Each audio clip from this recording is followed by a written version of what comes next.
Chapter 543. Hubby, I didn't get a red packet. Yi Er couldn't be bothered with this pervert. She had to get a bamboo pole today, or else she would feel uncomfortable. What red packet? When Jiang Zhao saw Yi Er's face when she was acting, he felt that it was fun. Look, this little actress with good acting skills could really develop into the film and television industry. If that industry didn't have to film kissing scenes, hugging scenes, holding hands, and touching faces, it was worth a try. Isn't today the wedding banquet that Grandpa prepared for us? I called Jingling, Xia Qian, and Xiaoya. Jingling offered to give me a big red packet, but Xiaoya said she would give me 200 yuan. Xia Qian was even more hateful. She didn't want to give me a single cent. She's too much. After Yi Er finished speaking, she stomped her feet again and pretended to be very angry for Jiang Zhao to see. Jiang Zhao knew that the main event was coming. He was waiting for her to serve the dishes. Haha, then what do you want to do? I feel uncomfortable. What do you think I should do? Hubby, make it up to me, make it up to me. Jiang Zhao thought, honey, why don't you finish speaking? If you don't finish, it will be your husband's turn. Honey, look, my salary card is with you. I don't have a single cent. My company's dividend card is also with you. Your husband is so poor. Yi Er looked up and caught Jiang Zhao's despicable eyes. You're poor. You told me that day that you have too much money to spend. Yes, do you want to spend it all? Isn't my money your money? Yes. Yi Er understood a little. Her husband's money was her money. So, you want me to give you a red packet with the money that was originally your money? Yi Er shook her head. It's so troublesome. I have to go to the bank to deposit it. So, you still want to play your little trick? Yi Er shook her head. Looking at Jiang Zhao's shrewd eyes, she was disappointed. No, I can't outsmart you. Jiang Zhao sighed when he saw Yi Er's dejected look.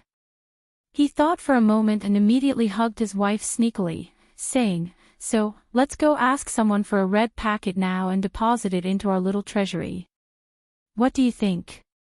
Yi Er's eyes lit up when she heard this. Thus, the bastard couple began to discuss how to extort a red packet. Jiang Zhao thought that it was not advisable to ask for a red packet, but his wife wanted to accept a red packet today, so he had to find a safe one. Otherwise, something would happen. Thus, he called Zhuang Yichen. In front of Yi Er's hopeful eyes, he said, Yichen, Grandpa helped me and Yunyi to make up for our wedding today. Yi Er actually invited Qiu Xiaoya. She even told me that you couldn't come and had to invite Sister Xiaoya. One of the two of you had to come. What do you think is going on? Is she so smart that she could tell that you two are a couple? Yi Er was very excited when she heard this. Wow, hubby, you are so sinister, so sinister. You actually schemed against Zhuang Yichen. Men love to save face, so they definitely won't lose face. Zhuang Yichen listened to the phone and felt that something was wrong. Jiang Zhao was not usually like this. Today, it was too obvious. His tone was also not right. If he was not familiar with the other party's voice, he would definitely think that a group of scammers had come to scam him. But for it to be so obvious, there must be a reason, right? Brother Zhao, it's really inconvenient for me to attend your wedding. Just like Grandpa Qin's birthday, I could only send some crystal cups through Fian. How about this, I'll ask Xiaoya to bring a congratulatory gift over tonight. Congratulations on your marriage. Jiang Zhao looked at Yi Er and proudly shook his head, indicating that he had succeeded. Seeing Yi Er clapping her hands in excitement, Jiang Zhao's heart was blooming with flowers. He pretended to be awkward and said into the phone, How could I do that? Zhuang Yichen was also a smart person. He more or less guessed what was going on. He laughed loudly and said, If you say that I'm sorry again, your motive is too obvious. Ha, you know me best, Yi-chen. Yi-er hugged Jiang Zhao's arm and blinked her eyes as she asked, Hubby, how much will this bring in? I'm not sure. Last time, at Grandpa's birthday, all the crystal cups that he prepared were about 1 million. Yi-er let out a big breath. Good Lord, this was a big deal. Isn't this gift too extravagant? That's not too good, right? Ha! Yi-er suddenly thought of something and sat up straight. She looked straight at Jiang Zhao and was a little frightened. Hubby, let's not accept his red packet. It's too big. It's so scary. If someone investigates in the future, and your job is so sensitive, no, let's not accept it. Jiang Zhao tidied Yi-er's hair by her ear. It turned out that she was so worried about his future. It's okay. Qiu Xiaoye sent it over. It's not a big deal. Besides, I've never helped Qiu Xiaoye with anything. Besides, I've never accepted bribes. I don't care about money. It's just that you feel like receiving red packets. I'll give it to you to satisfy your craving. The next time Zhuang Yichen gets married, we'll just send it back. This is just a friendship. Yi nodded. She thought about what had happened at home a few days ago and Jiang Zhao's character. As long as she was obedient, Jiang Zhao would treat her very well. He would not care about her family and a bunch of burdens. He enjoyed the feeling of being looked up to by a woman. Suddenly, she felt a little sad. Hubby, let me tell you. Dad used to be very good to Mom. Whatever Mom wanted, Dad would give her. But now, Mom still treats him like this. She even made him so angry that he had a heart attack and almost lost his life. Don't listen to me all the time. You will spoil me. If you spoil me, I will become bad in the future. Jiang Zhao looked at Yi-er's bright eyes. Her almond-shaped eyes were not so round, and were slightly flat. She looked sly, but the light in her eyes was not sly at all. She was very serious, as if she was talking about something very important. Ha, don't worry. I won't listen to you. I'll control you tightly and not let you learn bad things. If you dare to learn bad things, I'll catch you back, tie you up, and forbid you from going out. Then, I'll get rid of your bad habits bit by bit. Don't make it sound so scary. Don't make it sound so scary. It's so scary. Since you like to live in fear like this, I'll fulfill your wish. There were actually not many people at the banquet. Jiang Zhao had a lot of friends. Rather than calling them friends, it was better to call them partners. Even if he only invited one person, the entire building would soon know that he was inviting a guest. Of course, there would be no lack of red packets. Yi-er received so many that her hands went limp, but she still felt uneasy. Jiang Zhao said that it was fine. These were all legitimate. If there were too many, they could just return the favor. He was not afraid of these things. Yi-er was also not afraid when she was in a wealthy family. But she knew that Jiang Zhao was in the government and that there were some things that he should pay attention to. In the past, when she celebrated birthdays and New Year's, she did not feel anything when receiving red packets. But now, her state of mind was completely different. It was this man who was too calm. Xia Qian got out of the car that Jiang Zhao had sent. When she got out of the car, the driver leaned against the car window and took deep breaths. Then, he opened the car door and ran to a tree root to retch violently. The security guard at the door felt like vomiting when he saw this. Xia Qian carried a small craft paper food bag and asked the security guard, "Where can I find Yun Yi and Jiang Zhao?" The security guard looked at the craft paper bag in Xia Qian's hand and did not dare to cover his nose. After all, young Master Zhao had sent someone to pick her up. He did not dare to offend her. "Miss, wait a moment. I'll get someone to bring you over." Xia Qian was led all the way to the restaurant. When she saw Yi Er and Jiang Zhao coming over, she opened her backpack and took out a red packet and stuffed it into Yi Er's hand. 1888, keep it well. This is all of my savings.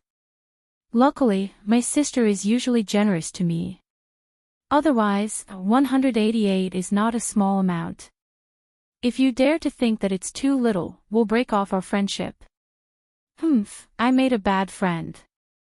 You want a red packet and you want me to bring delicious food. After saying this, she opened the craft paper bag and threw a piece of stinky tofu into her mouth. She smacked her lips and ate with relish. Yi Er was quite touched. Xia Qian had a sharp tongue. Her red packets were incomparable to those of Jiang Zhao's friends and those of Jingling, who owned a photography studio. However, for a student like her, it was already a lot. She didn't have to accept the red packets, and she would give them back to Xia Qian when she had something to do in the future. However, the feeling was indescribable. But even if she was touched, she could not resist the smell of the stinky tofu. It was too much. Enemies were bound to meet on a narrow road. Xia Qian was a guest. No matter how smelly the stinky tofu was, no one would say anything about it.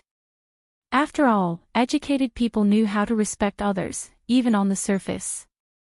If it was any other time, Qin Fian would definitely endure it.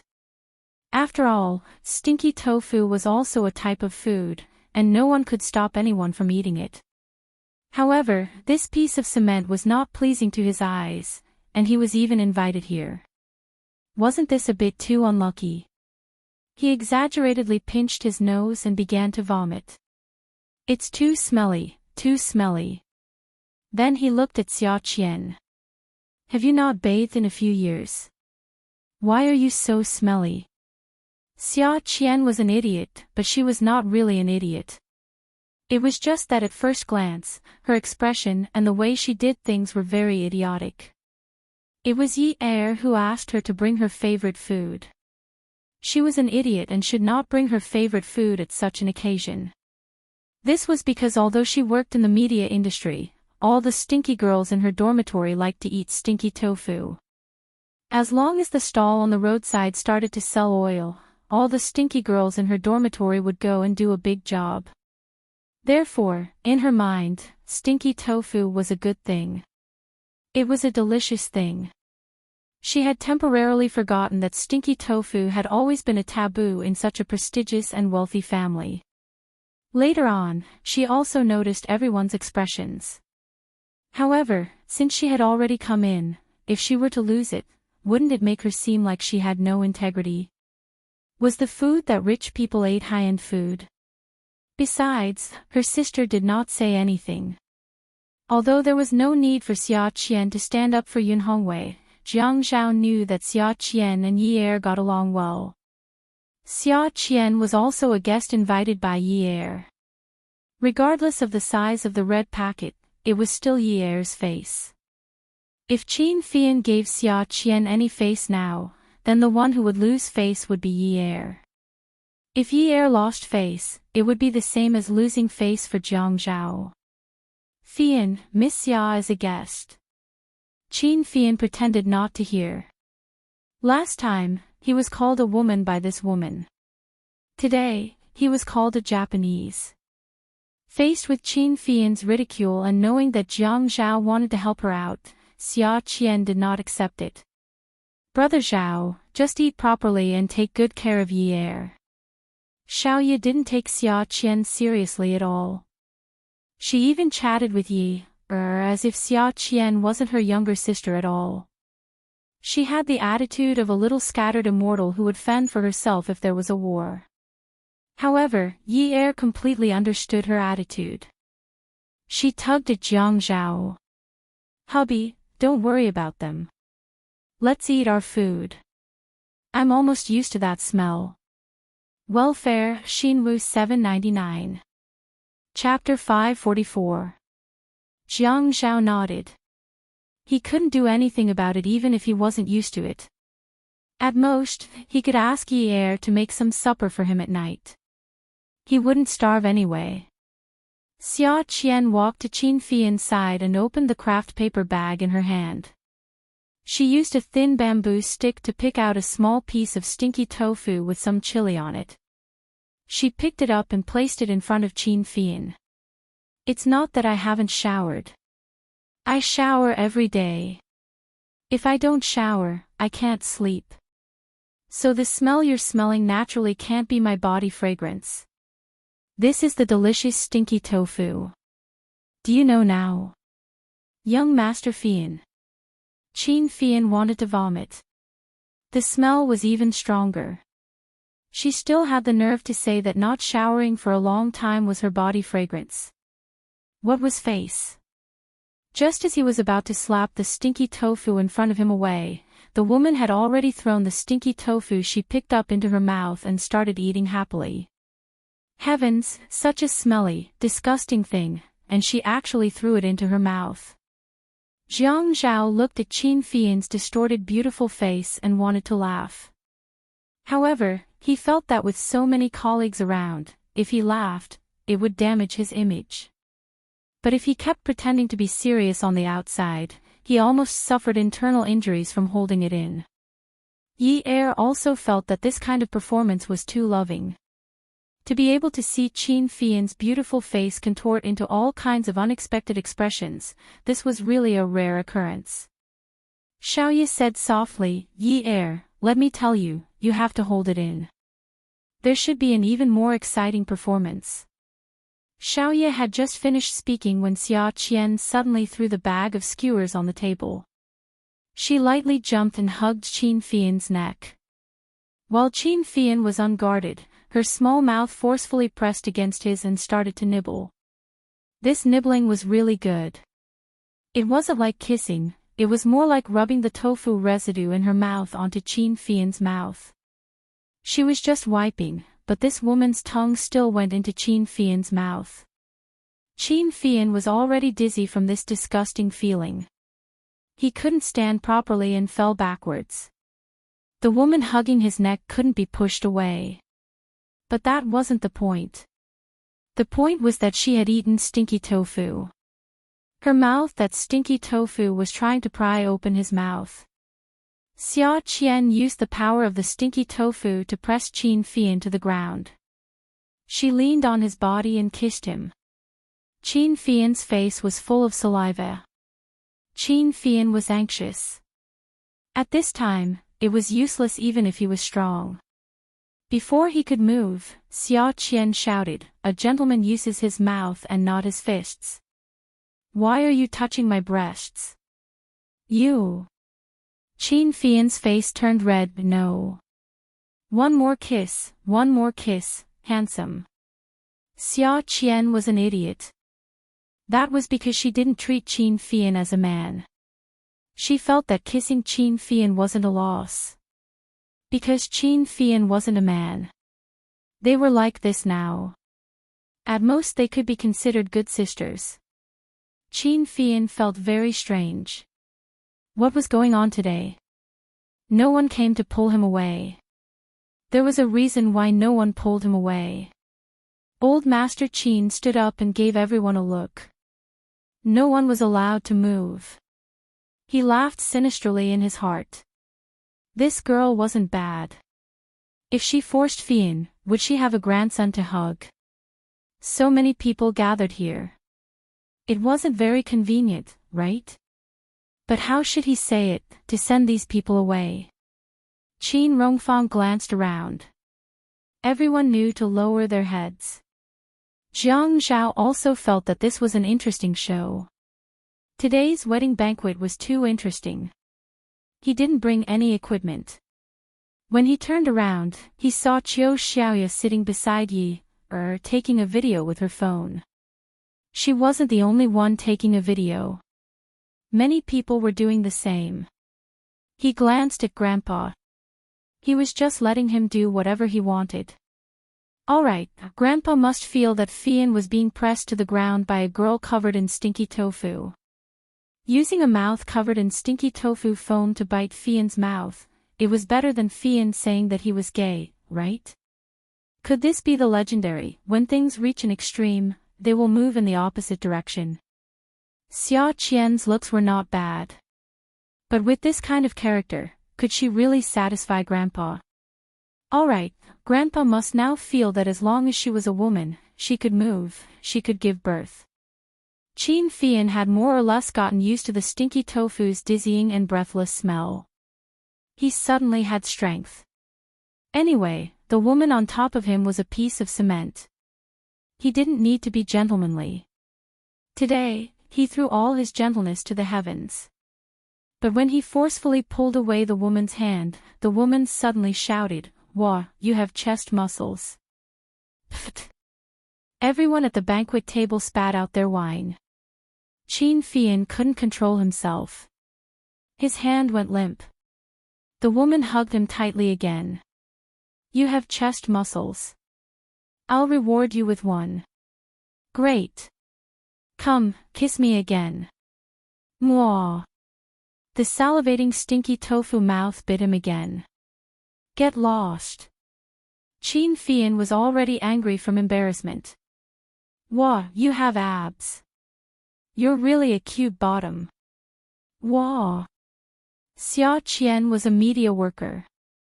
When she was in school, her teacher said that media workers not only had to have a sense of social responsibility and a rational mind, they also had to have a certain quality. That was, they had to be unafraid of wind, rain, hard work, and tiredness. In the end, they were just shamelessly looking for news. So when she faced a beautiful bottom like Qin Fian, her professionalism came up again. Qin Fian flipped over and pinned Xia Qian down. Good, this woman wasn't afraid of death. Because her hand was obviously red from his pulling, but she still refused to let go. She was obviously a vengeful woman who couldn't care less. Just as he was about to break his hand to get this woman further away, Xiaoye stood up with her phone. The camera was pointed at the two people on the ground. Her high heels walked elegantly and steadily. "Yo, young Master Fian, are you going to hit a woman?" Qin Fian turned his head. F***CK. Unlucky day. What was this family trying to do today? Why were all the servants standing and watching? At this moment, he flipped over and saw that the people in the restaurant were all very gentlemanly.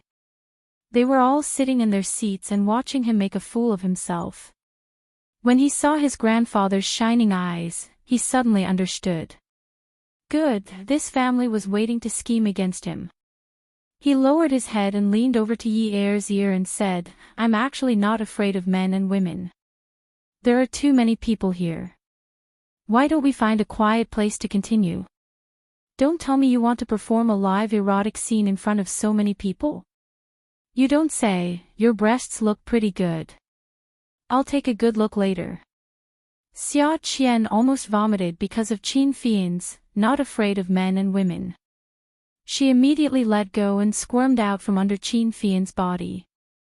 She stood properly and tidied her hair. She looked around at everyone and laughed dryly. It's just a misunderstanding, a misunderstanding. Everyone, continue. Xiaoye turned off the camera and asked Xia Qian in a normal tone, "How's his chest?" "He looks pretty skinny, but he often likes to show 3 buttons, so you can see his chest muscles. His figure should be pretty good. How does it feel?" Qin Fian got up from the ground with a dark face. He had never been like this in his life. He used to be a handsome man, but today, he really became a stinky man. His face was full of stinky tofu smell. He originally wanted to get a brush to brush his face and mouth, but he heard the two women had already begun to talk about his body. Xia Qian sighed. "Sigh, it's just a so-so. Don't you know that you interact with models all day long? You can tell with one look that he has a good figure. His abdominal muscles are just a so-so.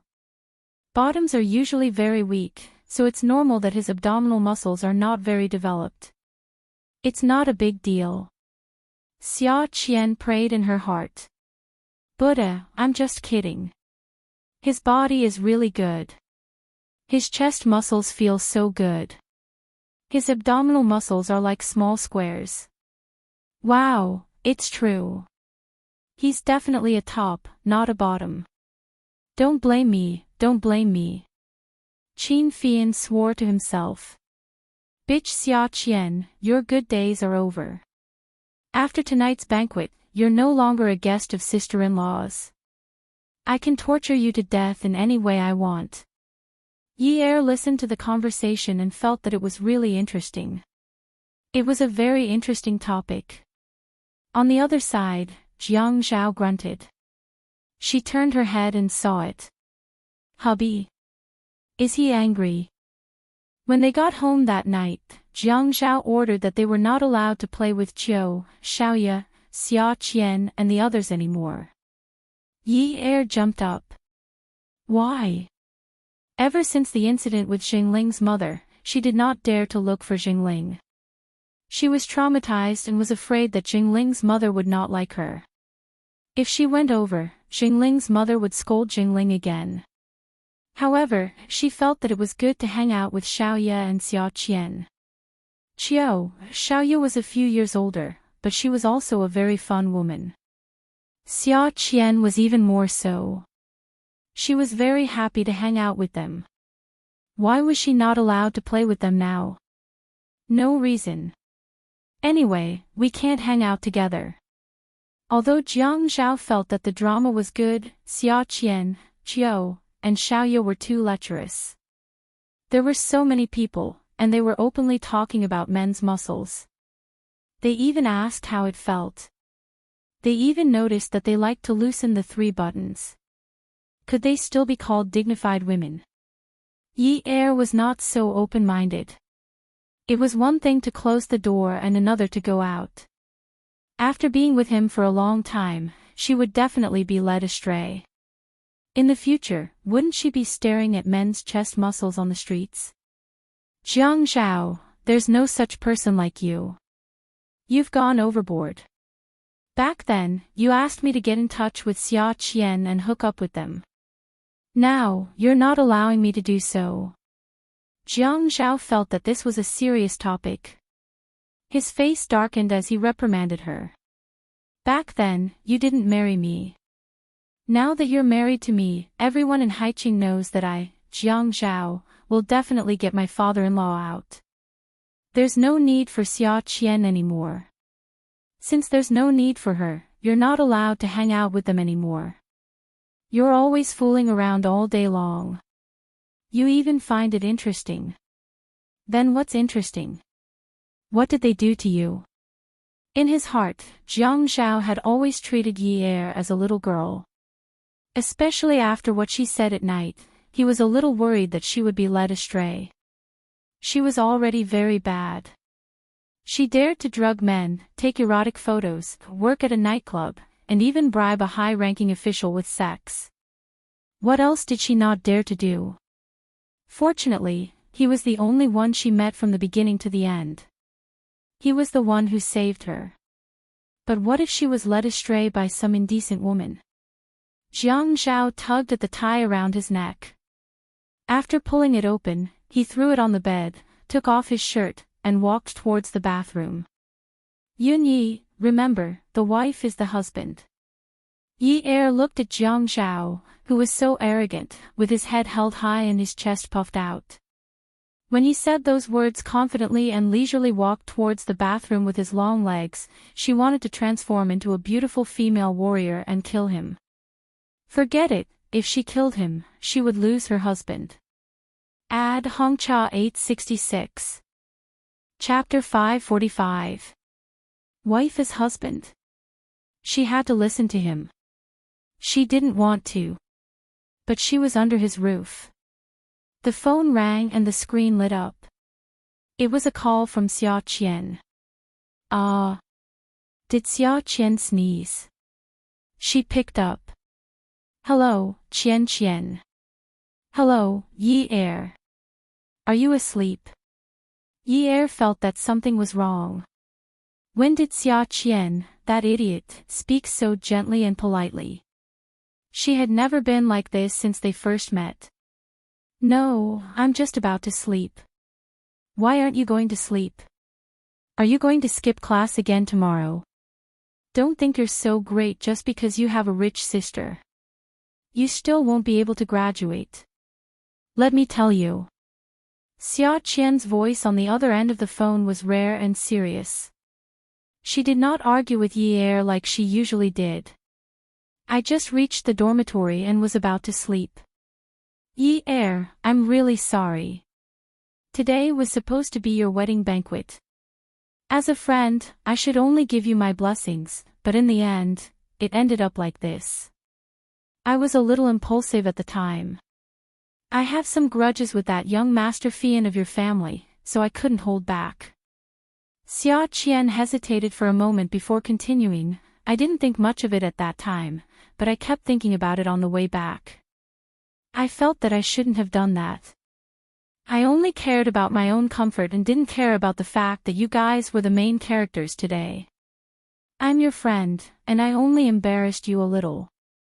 My sister also scolded me, but my sister would definitely only defend me outside. She would never say that I was wrong in front of others, but when she sent me back to the dormitory, she didn't stop scolding me. I think I should apologize to you for this. Yi Er, forgive me, I'll give you a big red packet during your anniversary celebration. Yi Er pouted and was so touched that she squinted her eyes. The pretentious feeling in her heart made her feel a little awkward. In her mind, Xia Qian was an idiot and was not much better than her. Moreover, she had always thought that she had more experience than Xia Qian when it came to matters of how to behave. She also thought that she had more experience than Xia Qian and had a deeper understanding of how to behave. But she was wrong. Xia Qian was not a pure retard. She always seemed to have a fierce temper. She also knew how to analyze herself and recognize herself. She never thought that Xia Qian would apologize to her for this matter. In fact, she did not take it to heart. Could it be that Jiang Zhao felt embarrassed because of Xia Qian's behavior today? But it was better not to mess with Jiang Zhao. Anyway, she had forgiven Xia Qian. She liked to be friends with people like him. Jiang Zhao was so busy. He wouldn't know if she went out with Xia Qian and the others. Qian, what are you talking about? We're such good friends, why would I mind? Besides, it's so lively today, really lively. I think this kind of wedding banquet is very interesting, really. Yi Er, are you trying to comfort me? Sigh, anyway, I'll be more careful next time. Yi Er sat cross-legged on the round carpet on the floor. She tilted her head and held the phone. She took out a manicure and polished her nails. Don't worry. Go to sleep. If you fail a course or have to retake it because of poor attendance, I'll definitely laugh at you. Ha! Hey, let me tell you, in novels, the husband is always slept with by his good friend. You have to be careful. I'm very interested in Jiang Zhao. I think I'm more suited to be with him. He's handsome, has a good figure, doesn't have any scandals, and has such a rich family background. As a senior official, everyone wants to suck up to him. Hey, evil woman, if you curse me to retake it, I'll definitely snatch your man away without mercy. Yi Er thought about how Jiang Zhao liked women like Ouyang Yan and couldn't help but sigh. However, she didn't want her friend to hear her displeasure, so she smiled and said, Don't worry, my husband will definitely not like you, and he won't even look at you. Look at you, do you look like a woman? People say that women are made of water, and men are made of mud. You're really... Xia Qian laughed and finished Yi Er's words. Made of cement, right?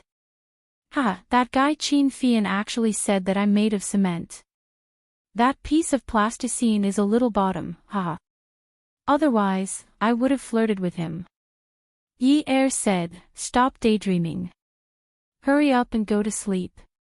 Even if such a beautiful man isn't gay, he's not compatible with you. If he stands next to you, you'll be too ashamed to show your face. Where will you find the confidence to be a reporter and a host? Don't.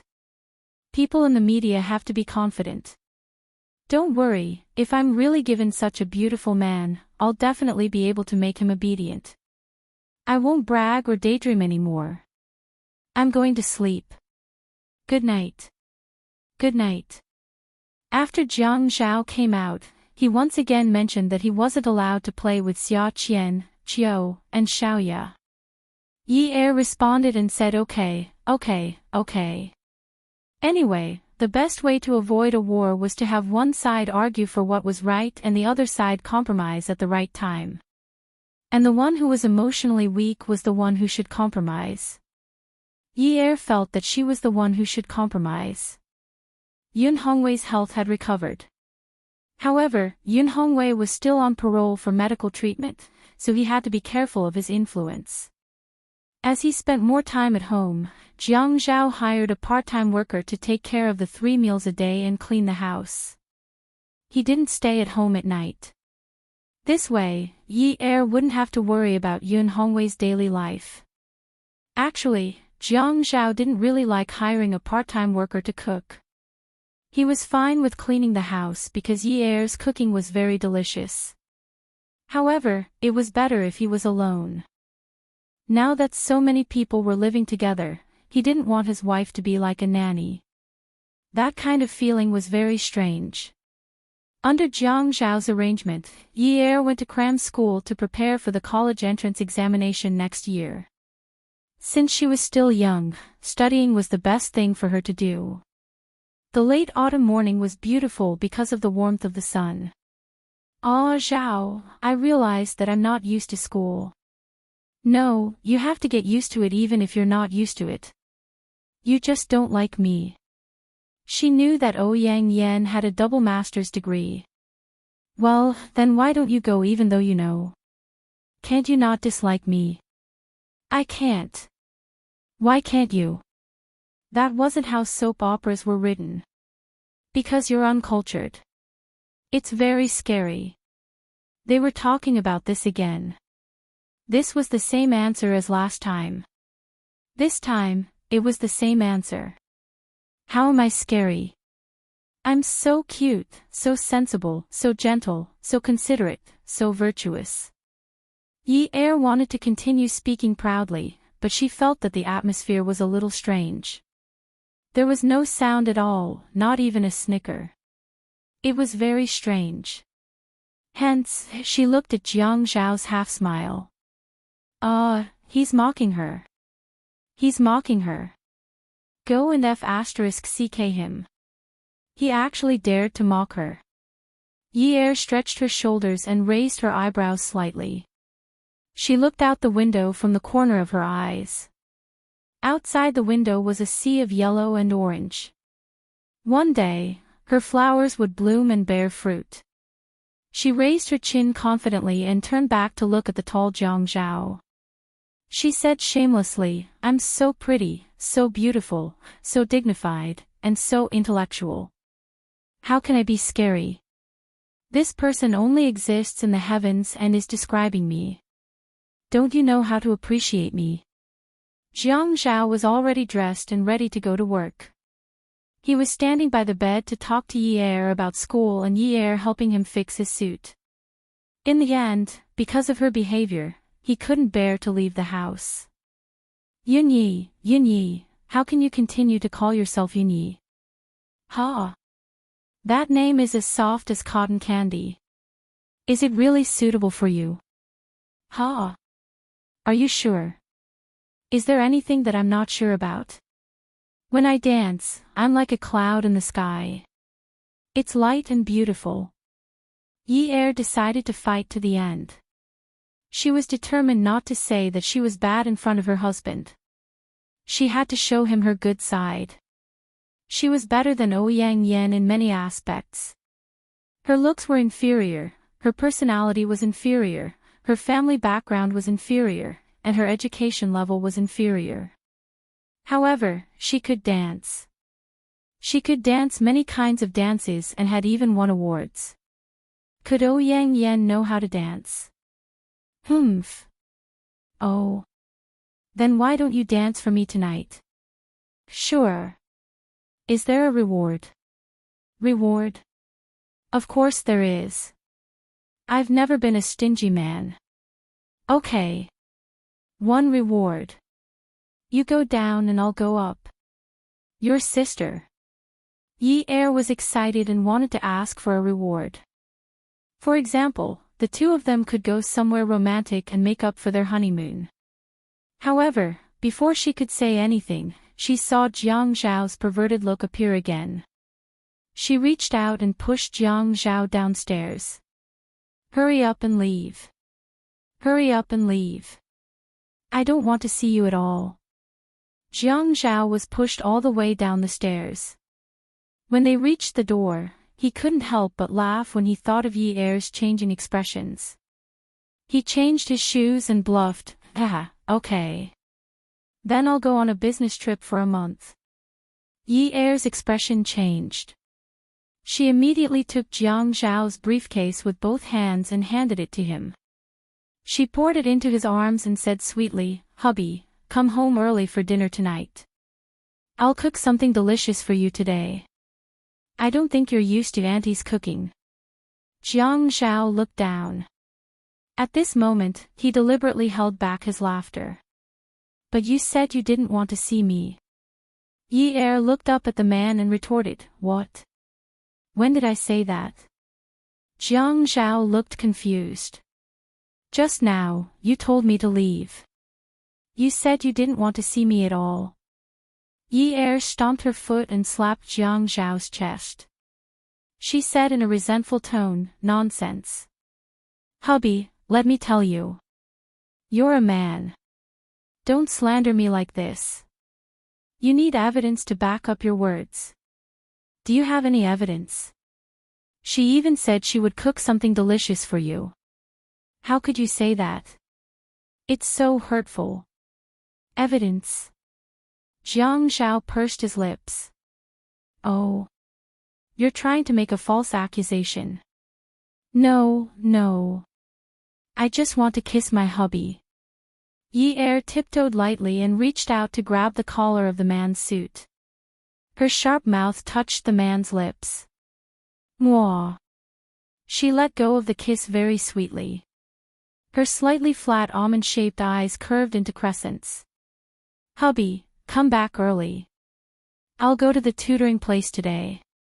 I'll come back early to cook for you. I wish my hubby a happy job." After standing still, she walked to the door and pressed the handle of the door. She pushed the door open and leaned against the side of the door. She bent over and raised her hand to send him off. "Hubby, take care." This building was a floating villa. There was one unit on each floor. The elevator was about 10 steps away from the door. The front was very spacious. "You're so naughty." The man's leather shoes stepped out of the wooden house and stepped on the thick blue footpad at the door. He turned his foot gently out of habit. "You're always so naughty. How are you going to grow up?" There was a gentle reprimand in his tone, but the corners of his mouth curved into a charming smile. Yi Er looked at the man who was lifting his sleeve to look at his watch. When he finished looking at the time, he turned to look at her. There were large windows on both sides of the corridor from the door to the elevator. There was plenty of light. Awesome novel, Hongcha 866. Chapter 546. The floor leading to the elevator was cold marble, but the late autumn sun was so warm that it dyed the corners of the man's mouth. Yi Er's eyes, which had been curved into a crescent moon, slowly relaxed. Her smile weakened, and when she gazed at the man, she felt her eyes becoming a little misty. She gently swallowed her saliva and shyly tugged at the corner of the man's shirt. Very seriously, she tried to make herself more gentle. "Hubby, I really made the dishes you like to eat. Come back early." He only felt a very soft part of his heart. When he looked into the woman's eyes, it was as if there was a very, very heavy rubber substance that hit him hard without his consent. Jiang Zhao's heart suddenly shrank and tightened. He reached out and touched the woman's bun of hair on top of her head. Although his words were still not sweet, there was no reprimand in his voice, there was a kind of stretching tolerance. When did you become like this? When Dad comes back from his morning exercise and sees you like this, he'll be scared out of his wits. Yi Er playfully wrinkled her nose. I'm not going to talk nonsense with you anymore. Go to work. Hubby has to earn money to support the family, to support me. If hubby doesn't earn money, I won't have food to eat. Okay. I'm going. For my wife's 3 meals a day, I have to work like a cow or a horse. He lowered his head and kissed the tip of the woman's nose. Then, he turned around and strode over to the elevator. Yi Er stood at the entrance of the elevator and watched the red numbers slowly decrease. In the end, it stopped at the first floor. From time to time, there would be a buzz in her ears, followed by the man's laughter. The laughter when he was in a good mood. She always felt that Jiang Zhao's laughter, especially when he wasn't so serious, was always charming. Even the laughter that burst out from his chest was charming, and it had a kind of impulse that made people want to hold on tightly to it. That sound could always ring in her ears at many times in many places. When she heard it, the tip of her heart would soften. It was as if, other than those sounds, she couldn't bear any weight. She was afraid that something would suddenly barge in and ruin the beautiful atmosphere. Sometimes, people were very strange. The things you wanted to protect were clearly very simple, such as a kind of happy laughter. But even though it was so simple, it was so difficult to protect it. You want to play with him without any precaution and throw a tantrum. You know that he's just a male chauvinist. He just wants the woman by his side, Gigai, to be obedient. As long as you're obedient, playful and have a tantrum, he'll indulge you. However, when he indulged you, he would not be able to control his own strength and would always exceed that limit. For example, just now, she said that she did not want to see him anymore. Just like those main characters in soap operas, they said, I don't want to see you anymore. Go away, and never come back. Just like that, they did not mean what they said. However, because he said that he would be on a business trip for a month, she was so scared that she didn't dare to continue being unreasonable. She wanted to be able to control herself and please him. She was not afraid that he would go on a business trip. She was afraid that he would go to the apartment in the north of the city. The world was fair. If you're willing to gamble, you have to accept defeat. She felt that her personality was like that. Since she was gambling, she could not be afraid of not being able to afford to lose. At worst, she would end up in a mess. At worst, she would end up heartbroken. She would not be like those people on television who would slit their wrists and die. She would not die. At worst, she would end up like that, heartbroken. Jiang Zhao said that one had to be forward-looking when doing things. As long as one saw the right thing, one had to set one's sights on the long term. Then, one could let go of one's hands and feet, throw away all burdens, settle everything boldly and decisively, and kill one's way towards that goal. She was not that confident. She felt that since she was gambling, although the purpose of gambling was to win, she also had to consider the possibility of losing. She knew that at most, she would be hurt by him. She could afford to lose. Sometimes, when you miss someone, you just need to close your eyes and listen to the sound of the wind. In the wind, there would definitely be his voice. She felt that she was not an ordinary lover. He had just arrived at the garage, right? She missed him again. When Yi Er went out, she greeted Yun Hongwei and went to the underground garage. She liked the Wrangler. For a girl of her height, it was the best car to drive.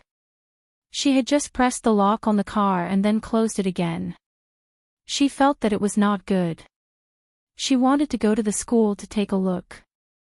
Although it could not compare to a Lamborghini, an off-road vehicle was already more eye-catching than a normal car. She did not want to attract too much attention. Other than the 2 million plus A8 in the garage, there was only a 7 million plus sports car in the garage.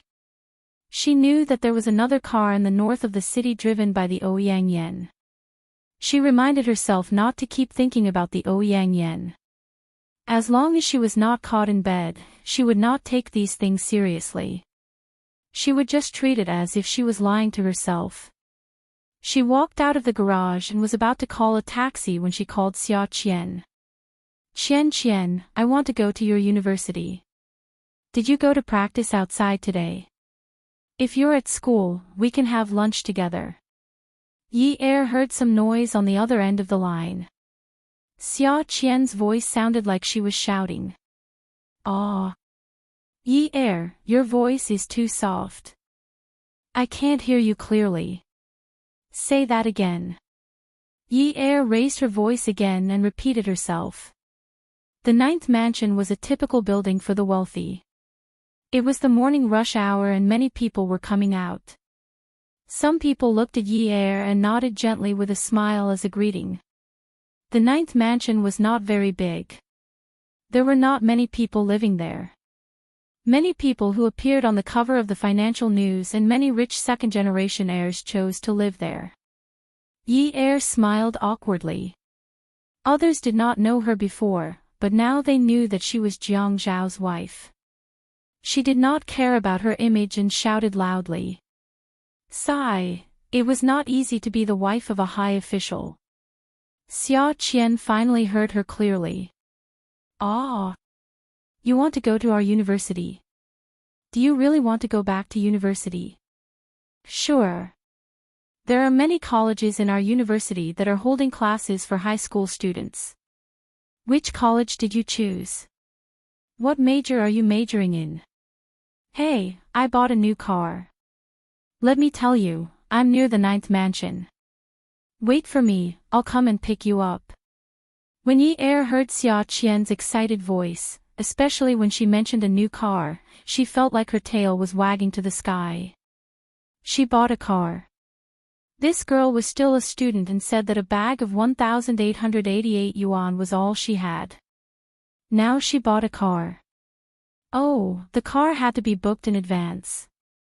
She probably paid the money in advance before she picked up the car. She must be trying to take advantage of Xiaoya again. Sure, I was just about to call a cab. I'll wait for you at the west gate. Take your time, there's no rush. After hanging up the phone, Yi Er continued to walk forward in her high heels. Her slim pants were pulled up to her long and straight legs. Her double-breasted beige windbreaker was unbuttoned, revealing the white chiffon underneath. The low-key color made her look even more elegant. A car stopped beside her. Yi Er, Jijia. Qing Su rolled down the car window and waved at Yi Er. Her voice was like an apple with silk on the skin. When she took a bite, the crisp sound of the apple crunching could be heard. The sweet and sticky juice stained the corners of her mouth. Yi Er never expected to bump into Min Zikai here. Min Zikai was not married and still lived with family. Min Yi Er knew the girl in the back seat who greeted her warmly. It was Qing Su Lu. She had returned to family Min for a few years and was only willing to take her late mother's surname. She was determined not to change her surname. Lu, Yi Er knew that Qing Su liked the surname Lu. Qing Su said that she missed her mother and introduced herself as Qing Su. Yi Er waved at Qing Su and bent down to look at the driver's seat. The driver was Min Zikai. Look at this seat. She was clearly his younger sister, but she did not sit in the front passenger seat. She insisted on sitting in the back seat. Yi Er, Jijia, where are you going? I'll send you. Qing Su's face still had some baby fat. She was very cute.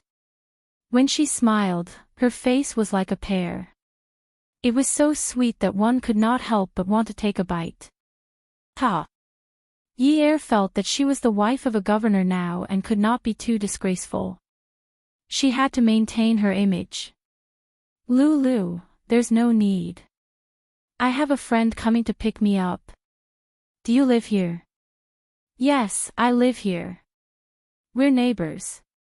You can come to my house to play someday. Sure. Yi said politely, but in her heart, she thought, I don't dare to go. That man in my house is a state official, and I'm a citizen. The difference in status is very clear. If you're not Min Zikai's younger sister, I can consider it. Min Zikai could not help but want to interrupt. At this moment, his neck was about to break. Yi, which block do you live in? Ching Su rolled her eyes at Min Zikai. She turned her head and waved at Yi. Yi Jijie, come here. Yi could only lower her head. Ching Su took out a pen from her checkered Chanel bag. She leaned against Yi's ear and said, don't tell him which block you live in. This guy is definitely up to no good. I'll give you my cell phone number. Give me a call later.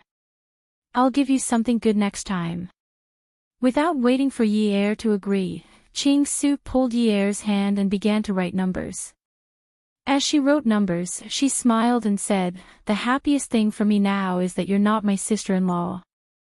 Just as she finished writing the number, Yi went, pfft. Min Zikai choked on his anger.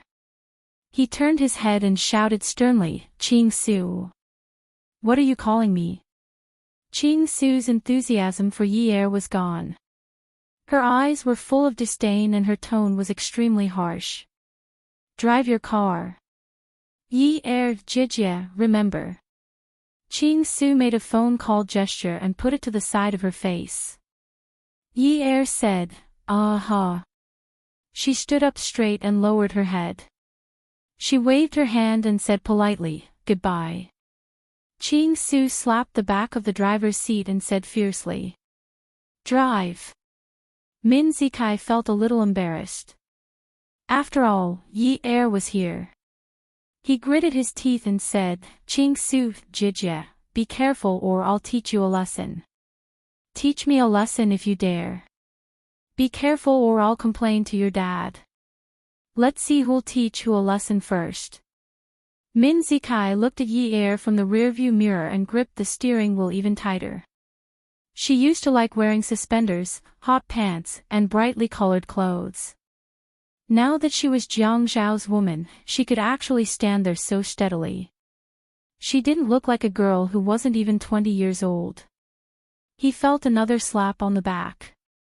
He stepped on the accelerator and suddenly stepped on the brake. He turned around and said, little bastard. Ching Su lost her balance and almost hit her head on the back of the front seat. She supported herself on the back of the seat and fastened her seatbelt. She was a little frightened and said, Min Zikai. You're the bastard. Get lost if you don't know how to drive. Min Zikai had already stepped on the brake. At this moment, he was suppressing a ball of fire in his heart. He reached out to open the door and get out of the car. Ching Su snorted softly and said, if you don't behave as my driver today, I'll tell your dad what you've done when we get back. Don't think that your mother can protect you. Your dad will still break your legs. Awesome novel, Hongcha 866. Chapter 547. Muffled Zikai clenched his fists. He wanted to reach into the back seat and strangle this wretched girl. Especially when he saw her arrogant and disdainful eyes, he wanted to throw her into the sea to feed the sharks. Yi waited at the west gate and checked the time on her phone from time to time. This Xia Qian was really unreliable. She said she was near the 9th mansion and had been waiting for almost an hour. She even had the nerve to say that she was in the media and that she would snatch the news to be a news anchor in the future. A silver car slowly drove over in front of them. She passed the car and continued to look into the distance. She glanced at the car driving towards her from time to time. She didn't want to look, she just looked into the distance. But silver. Car plate A4646 ***. Xia Qian, you idiot. She said she bought a new car and promised to give you an extraordinary experience and high-end enjoyment. Damn. It's so high-end.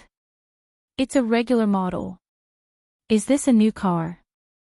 Xia Qian had a pile of boxes in the front passenger seat. Yi Er sat in the back seat. Qian, your car, 20,000. What do you think? I bought it second-hand. My sister gave me 200,000 and asked me to buy a Volkswagen car. I thought it was a waste of money. It's not easy to make money these days, so I saved 180,000 and deposited it in my bank account for my sister. Yi Er snorted. Do you think your sister's meat buns have a chance to be deposited in her own bank account? You're the dog. The weather at the end of autumn was cool, so the windows were open. Xia Qian didn't turn on the air conditioner. But after Xia Qian put the car in gear with difficulty, she raised her hand and wiped the sweat on her forehead with her sleeve. Yi Er's heart skipped a beat. She quickly fastened her seatbelt and reached out to grab the handle of the roof. Qian, let me drive. I know how to drive a manual transmission car. Xia Qian's palms were sweaty. She flexed her fingers as she held the steering wheel. She continued to hold it and looked ahead, concentrating. The clutch beneath his feet slowly loosened a little, and he stepped on the accelerator. When the car started driving, it started to move forward slowly. Yinyi, aren't you looking down on me? Although it's my first day on the road, I still got my driver's license properly. I didn't ask anyone to take the test for me. The car suddenly turned off. Xia Qian laughed dryly and started the car again. She continued to drive and said embarrassedly, I'm sorry. I was a little nervous and put my foot in the wrong place. It's fine, it's fine. I'll get used to it soon. F***ck, misplaced. Don't misplace the brakes and the accelerator. Yi Er wanted to run for his life. Xia Qian. I want to get off. When Jiang Zhao arrived at the office, Qin Fian was already waiting for him. He sat lazily on the sofa and waved at Jiang Zhao. Lu Qing followed behind Jiang Zhao and took some files. The meeting will begin in 10 minutes. Jiang Zhao strode towards his seat and nodded, all right, prepare the materials that should be prepared. It's ready. Then wait for me outside for a while. After Jiang Zhao finished speaking, he sat down and opened the left drawer. He turned on the computer and took out his work notes. While waiting for the computer to turn on, he took out a pen and flipped open the work notes and quickly wrote down some things. Lu Qing left. Qin Fian stood up. Seeing Jiang Zhao talking and doing things, he knew that he must be very busy. Brother, when will your meeting end? Not long. I just need to pass down some things. It's equivalent to sending down some spirit from the top. It'll be quick. See, you like to do such formalism. Fei Yan curled his lips. I'll wait for you. And, is there something? Yes, I want to take you to see the land at 326. Although the subway doesn't pass through there, I found that the terrain there is soft and there is a lot of underground water. The surrounding area is also empty. We can buy it and build a resort hotel. With running water, isn't that good? Why don't I spread the news that the subway has changed its route and that the land is not valuable anymore? I can buy it cheaply. Jiang Zhao's computer was already running. He touched the PowerPoint document and opened it. On the screen was a bird's-eye view of Haiqing. He looked at the contents of the work notes while typing quickly on the keyboard. He did not raise his head to look at anyone. Fei Yan, is there any land you don't want to eat? Let's go take a look. Okay. Wait for me here. Okay. When we go over, let's take Minqing Road. I'll go there to buy some things. Okay. Yi Er did not drive. She was sweating more than Xia Qian and wanted to jump out of the car. People said that the scariest thing when driving on the road was to meet a female driver. It was her first time on the road. Wasn't Xia Qian a female driver? Moreover, this devil refused to let her drive no matter what. He even said that he wanted to practice his driving skills. Oh, practice. Was she using her life to practice with her? Xia Qian, change to another road. Take Minqing Road. Minqing Road is not blocked now. Let's practice there, okay? Okay. Anyway, I have nothing to do today. I just want to practice driving. Yi Er finally could not help but shout, "You want to practice driving? I have something to do at the university." Okay. Shouldn't friends keep each other company when you're lonely? So petty. After dealing with her, she raised her voice and said proudly, "Okay, Mississippi, sit tight. Next stop, Minqing Road. Please fasten your seatbelt." Yi Er grabbed the seatbelt with both hands. First gear. First gear only. Yi Er, did you forget what I said? I told you not to play with Xia Qian. If you want to die, go ahead and fulfill your wish. Don't drag me down. You know that I have parents and children to take care of. I haven't even had my honeymoon with my husband. I'm not even 20 years old. I'm not as old as you. Let me go and live for another 2 years. Xia Qian was not used to looking at the rearview mirror while driving. Suddenly, there was a loud honk from behind. A car rushed up. The driver rolled down the window and scolded, "Do you King know how to drive?" Xia Qian shook her head and retorted, "I have a driver's license." "What the CK can you do?" The driver scolded angrily, 13 o'clock. Xia Qian stuck her head out and wanted to scold that person. She didn't have the ability to divert her attention to driving. As long as she turned her head, the steering wheel would tilt. Yi Er was really anxious. Driving was a matter of life and death. She leaned behind Xia Qian's seat and reached out to straighten her head. She was going crazy. "You're not allowed to scold him. Do you know how one of the 10 most beautiful men in China's history, Wei Jie, died? CK, it's because he's too handsome that people look at him to death. Let me tell you, if you keep looking at that ugly man, you won't be able to look at him to death. You're going to look at me to death. I already said that I'm not interested in your King wish." Xia Qian thought about it and decided not to vent her anger. As she drove, she said indifferently, "Who has the King wish?" Yi Er said, "You still say that you don't have King wish? Isn't your license plate A4646** just King wish? If you have such a noble dream, don't drag me into it. Pull over. I'm a common person. I feel that a bad life is better than a good death." She looked down the aisle.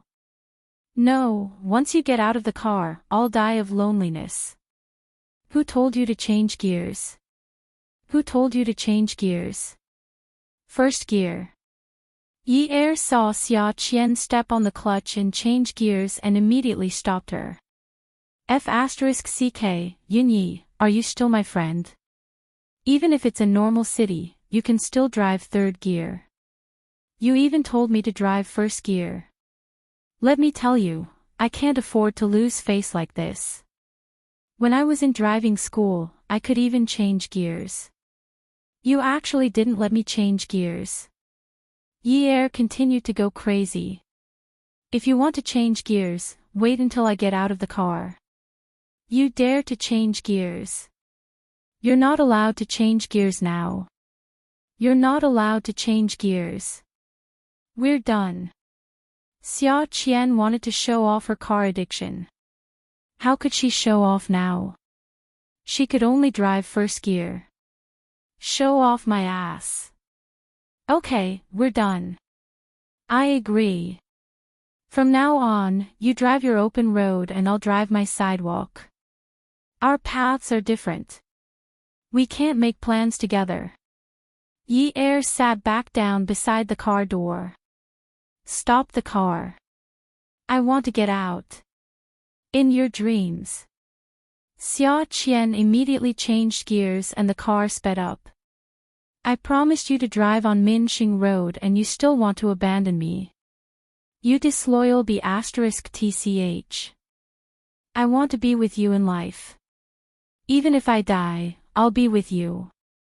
After saying that, she laughed maniacally. Yi Er knew there was no hope. Getting out of the car was a dream. This woman wouldn't stop the car. Forget it, they were almost at Minxing Road. This road was new and there weren't many people or cars. He should be more at ease. Besides, second gear wasn't too bad. But just as he was thinking, Xia Qian stepped on the clutch again and quickly changed gears to third gear. Actually, third gear wasn't considered fast, but he was sitting in this demoness car. Bang! Okay. Yi Er's head was leaning against the window glass and he was still holding on to the handle. Xia Qian's sudden braking caused Yi Er's head to hit the car door frame. This second-hand car's interior wasn't smooth. It wasn't covered with real leather and was very hard. Immediately, some warm and moist liquid flowed down from his forehead. Just as he was about to scream, Xia Qian, who had just escaped death after hitting her head on the steering wheel, arrogantly pulled open the door and got out. Yi Er felt that his injury wasn't serious. Now that Xia Qian had gotten out of the car, he had to help. He covered his forehead and prepared to open the car door to cheer Xia Qian on. As long as no one died, he should still be friends.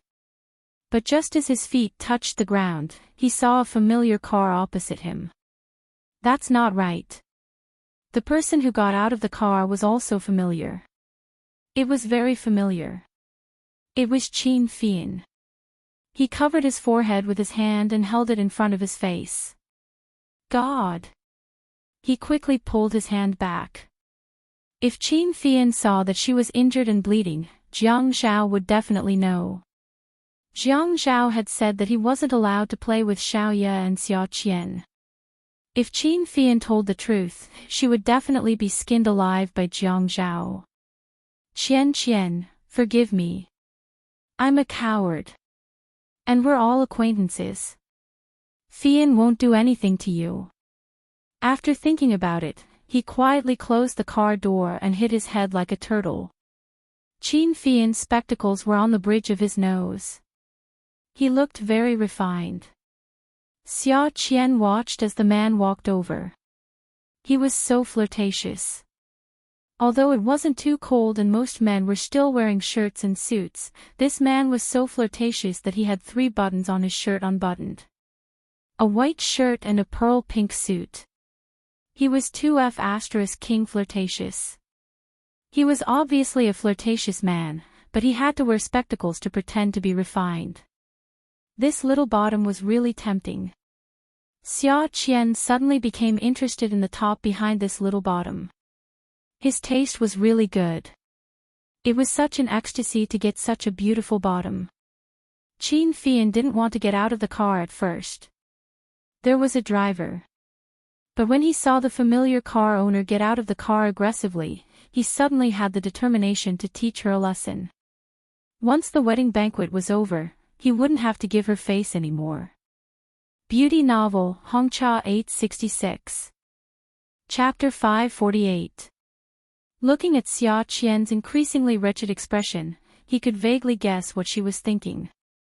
This was because every time she mentioned something about top and bottom, she would have such an expression. He lifted his collar and went around to the hood of his car. He sat on the hood and crossed his long legs leisurely. Miss Cement, you hit my car. Xia Qian pursed her lips lazily. Ha, Mr. Little Show, you were the one who hit my car first. Your car was swaying. You hit it first, Miss Cement. Mr. Little Show, your car is obviously too wide and too big. You hit me because you were standing on too many roads. This road is not delineated and I did not violate any traffic rules. How can you say that I hit your car? Qin Fian did not mind using his power to pressure people. He had always felt that he was the scum of the rich third generation. He rarely pretended to be kind and magnanimous outside. Most of the time, he ignored the Qin family's teachings to keep a low profile. No matter what traffic rules you broke today, you have to pay me back today. Xia Qian looked at Qin Fian's car. Wow, how much did a piece of paint cost? No, she was determined not to pay. You have to pay me back. Sure, we'll get someone to appraise it. I'll pay you back for the paint, and you'll pay me back for the paint. Qin Fian slanted his lips and whistled. Miss Cement, you have to pay me back today no matter what. Otherwise, if the director of the Transportation Bureau comes, you won't just pay me back today. Yes, that's right. He was like this. He liked to show off. To show off that he had a lot of connections and could easily crush a girl from a small media school. But compared to those rich second generations who blindly showed off, he was much more cultured. Keeping a low profile was the main thing, and showing off was the secondary. Jiang Zhao was sitting in Qin Fian's car. When he saw Xia Qian get out of the car, he called out to Qin Fian. They all knew each other. However, Qin Fian said, "Brother, just let me off this time. Just sit in the car and don't come out. You're doing me a favor. If you get involved, you'll make things difficult for me and sister-in-law." He had promised Qin Fian that he would sit in the car. Unlike other ordinary cars, he could roughly see the people inside the high-end car. When people outside looked into the window, they could only see their own reflections, but when he leaned back and looked out the window, he could see everything that was happening outside. He had seen Yi Er's shoes the moment they touched the floor. He had bought them for her. He liked to buy her dark colors. First of all, he didn't really like the bold colors and styles, even though she looked good in them. Second of all, he knew that he was being selfish. He was older than her by a whole 10 years. Because of work, it was impossible for him to be like Fei Yan, who was bright and beautiful all day long. His work environment had to be composed of clothes with colors as the main theme. It was all the same, and the one that could change the most was his tie. If he made her look bright and sunny while he himself wore heavy clothes, how could they be compatible? She used to say that he was an old cow eating young grass, but he would never admit it. Since he couldn't be flamboyant, then he would make her look like a mature autumn. Actually, buying things for her was very troublesome. Those women's things were really dazzling. He thought that she would look good in anything. 2 pairs of black high heels were placed there. He clearly wanted to choose a normal pair, but in the end, he still chose the pair with the crocodile print. Like her, she had a wild nature in her bones. Actually, he liked that wild nature of hers. There were only 3 pairs of that pair of shoes in Haiqing. It wasn't too cold in this season, and she didn't like to wear stockings. Today's pants were slim. The moment her feet touched the floor, he saw the tattoo on her bare feet. He had asked her what it was, and she said it was a Persian chrysanthemum. She liked it. The moment her feet touched the floor, she immediately retracted them. Was she trying to hide? Could she hide? He took out his phone. Out of habit, he just wanted to make a call. But when he saw that the driver was still sitting there, he lightly smacked his lips and leaned back in his chair to make himself look more nonchalant. He searched for Yi Er's number, clicked on the envelope icon, and started to write a message. "Are you itching for a beating?" His finger hesitated for a moment. His thick and long eyelashes lowered over his eyes for a moment. He opened his eyes again and glanced at the driver in the front. He lowered his head to look at the phone screen. His face was gloomy, but the content of the message was, "Good wife, what are you doing? Did you miss me?" When he sent this message, he shuddered. Goosebumps appeared all over his body like bamboo shoots after a rain. It was too disgusting. In the room, on the bed, he had whispered to her. That kind of feeling was completely different from what he was feeling now. This was the first time he had sent such a disgusting message. The message was sent successfully. Jiang Zhao looked at his hand that was holding the phone in disgust. With his other hand, he slapped it with a "pia" sound. He despised his own bad behavior and scolded himself in his heart. Who told you to be cheap? Who told you to be disgusting? Who told you to be mushy? When Yeer took out a tissue from her bag to wipe off the blood on her forehead, her phone rang with a ding-dong. As she foolishly used tissues to wipe the wound on her forehead, she took out her phone. Her hands were covered in blood. Her bag and phone were red from all the rubbing, but she wasn't very afraid. It was the outside world that was scary. The last time Jiang Zhao had a nosebleed, she was scared to death. She didn't know that bleeding could be so peaceful. She swiped the screen and looked at the message. The corners of her mouth twitched, and her heart flew to the sky. Oh my God, hubby, you, are you expressing your love to me? Sweet after bitter. Spring after winter. She was so excited that she wanted to call him. Just as she was about to do it, she felt that it wasn't right. Texting was so romantic. Her husband was already starting to be romantic. If she called him, wouldn't it ruin the atmosphere? No, she had to pretend to be reserved. Hubby, I'm about to reach the university town. I've been thinking about you. I even think about you when I'm walking. After sending the message, she held the phone under her chin and smiled foolishly. How could she care about how fierce the battle outside was? There weren't many cars on this new road. Even if two cars bumped into each other, it wouldn't cause a traffic jam. Qin Fian supported himself with his hand on the hood of his car. He was still sitting on it. He looked at Xia Qian disdainfully and curled his lips from time to time. He wrinkled his nose as if he had seen a pile of feces. Hey, cement. Do you know how to drive? Yes, I got 99 points in the written exam. Xia Qian imitated Qin Fian and became a model for her car. However, her car was a little slanted. She could only sit on the hood from the side. She raised her chin and tried to make her posture as arrogant as possible. The two of them seemed to be chatting. They smiled and said, "Your car is not straight. Don't you know how to tell?"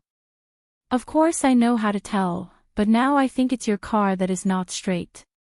Xia Qian studied broadcasting and hosting. She often had to adapt to the situation. However, every time she had such a class, the teacher wanted to take out a ruler and hit her head like the old teachers in ancient times.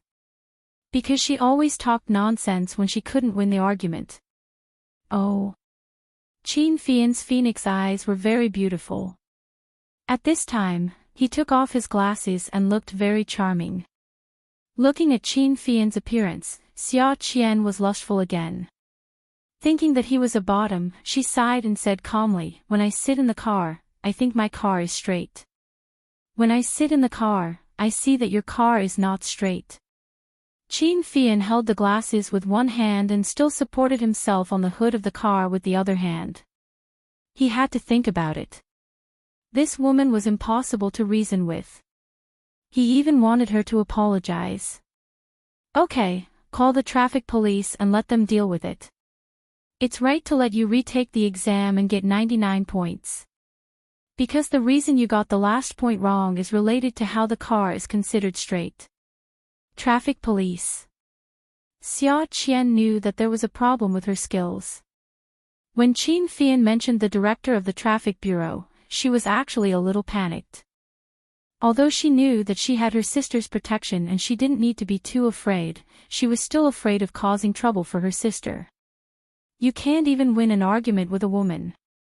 You only know how to ask the traffic police. Funny. I forgot that you are a bottom. Of course you need to find someone to help you. Is the director of the traffic bureau the master behind you? His red phoenix eyes narrowed slightly and emitted a ruthless light. At this moment, he put on the glasses again. Ah, cement. Qin Fian stood up, lifted the collar of his pink flirtatious suit, and walked toward Xia Qian. Xia Qian smiled. Handsome man. Xia Qian almost screamed when her shoulder was held tightly, but she held it in. She only stretched out her hand to grab the man's hand. Damn, little bottom is so strong. She started to think again. Was the master behind this guy even more powerful? What kind of perverts were they? Ah, cement Miss Mississippi. Qin Fian was not angry, but his smile was cold. He exerted some force and pushed the woman onto the roof of the car. His gaze was ambiguous, but his tone was dangerous. Yes, last time you were talking about my chest and abs. Do you want me to show you? Last night you were with a man, so today you should try another woman. It's only interesting if you have a change of taste, right? Qin Fian remembered Xia Qian's wonderful expression when he said that there was nothing between men and women the last time. What was this called? It was a psychological attack. Just by looking at her green and white dog shit face, one could tell that she was disgusted to death. Ah. Although Xia Qian wanted to vomit, it was too embarrassing. There was still a friend in the car watching. She reached out and tugged on Qin Fian's shirt, smiling pervertedly. Look at you, you are so sexy. It's such a cold day and your shirt is so open. Aren't you afraid of catching a cold? If you catch a cold, my heart will ache. After saying that, her small hand reached in and touched him. Chest and abs, what's the point of looking at them? It's better to touch them. Qin Fian looked as if he had been touched by a ghost. His face suddenly turned red, and he immediately let go of Xia Qian and backed away. He felt that his whole body was covered with worms, and he felt uncomfortable. Xia Qian now knew that Qin Fian was puffing himself up at his own cost. Why, she couldn't touch them. Was it pure? Did she only like to be touched by the Lord Commander? She was disgusted just now, but now she was playing with him. Touch them again. They feel good. Why don't we go into the car and touch them? At most, I'll let you touch them too. Xia Qian dared to say this because she was sure that Qin Fian would not touch her. He was a complete homosexual. Last time, he did not touch her indiscriminately, but only verbally to scare her. Qin Fian's face turned even redder. So it was really a piece of cement. I don't need you to pay for it. He admitted defeat. It was too scary to be entangled with such a shameless woman. Xia Qian jumped over to block Qin Fian, who was about to turn and leave. Hey, don't you want a change of taste? Give it a try. I don't have a boyfriend anyway, so it's not considered cheating. Get lost. Just as Qin Fian finished yelling, the back seat door of his car was pushed open. The man who got out of the car had a gloomy look on his face. He wondered if it was because he had gone overboard with his sister-in-law's friend. Brothers don't do that. Just as he was about to complain, he saw Jiang Zhao walk past him and toward Xia Qian's car. Xia Qian was stunned. Jiang Zhao was there too. Attention, Xinwu 799. Chapter 549. God, why did she embarrass herself in front of Jiang Zhao again? She even called Yi Er to apologize on the night of the wedding. Actually, she was afraid that Jiang Zhao would think that she was shameless. Great, now he was watching the show again. Yi Er was holding the phone with her head lowered and leaning against the back of the front seat. She smiled sweetly as she waited for her husband to reply to her message. She glanced at her phone several times, but there was no message. She thought that her husband was too busy at work and mistakenly thought that the message was not sent successfully. She looked at the record and saw that it was sent successfully. The car door was pulled open and Yi jumped in shock. The tissue paper that was covering her head fell to the ground. She was completely unaware. She turned her head and saw Jiang Zhao holding the phone. His hand was gripping the phone so tightly that his knuckles were white. She sat by the door and looked up at the man's face. His thin lips were tightly pursed into a line. His neat short hair made him look energetic. His bright eyes were burning with anger. He looked like he was about to explode. Then she looked at the man's eyes. Anger, surprise, and finally, she frowned and panicked. Yi knew that she was wrong. She was completely wrong. This was the consequence of disobeying her superior. Her husband had clearly ordered her to do so, but she had disobeyed him. This was unforgivable. Her eyes were averted and her eyelashes fluttered. She did not dare to look into Jiang Zhao's eyes. She gently squeezed out a sound from her nose. Then she tugged the corner of her mouth and wanted to give him a smile. However, when she saw that he looked at her with disgust, her smile became ugly and she did not know whether to laugh or cry. Hubby, I was wrong. I shouldn't have disobeyed you. I clearly promised you, but I secretly went back on my word. Jiang Zhao's lips were straight. When he exhaled, his voice was hoarse. Yun Yi. You're asking for a beating. Yi raised her head again in a panic, looking at Jiang Zhao with fear in her eyes. Was this challenging his authority again? Why was she living such a coward? Yun Yi, you coward. She stretched her neck and stuck it there. When she looked up, she was furious. Jiang Zhao. Are you done? I have friends too. I have the right to make friends. My friends are here. Can't you give me some face?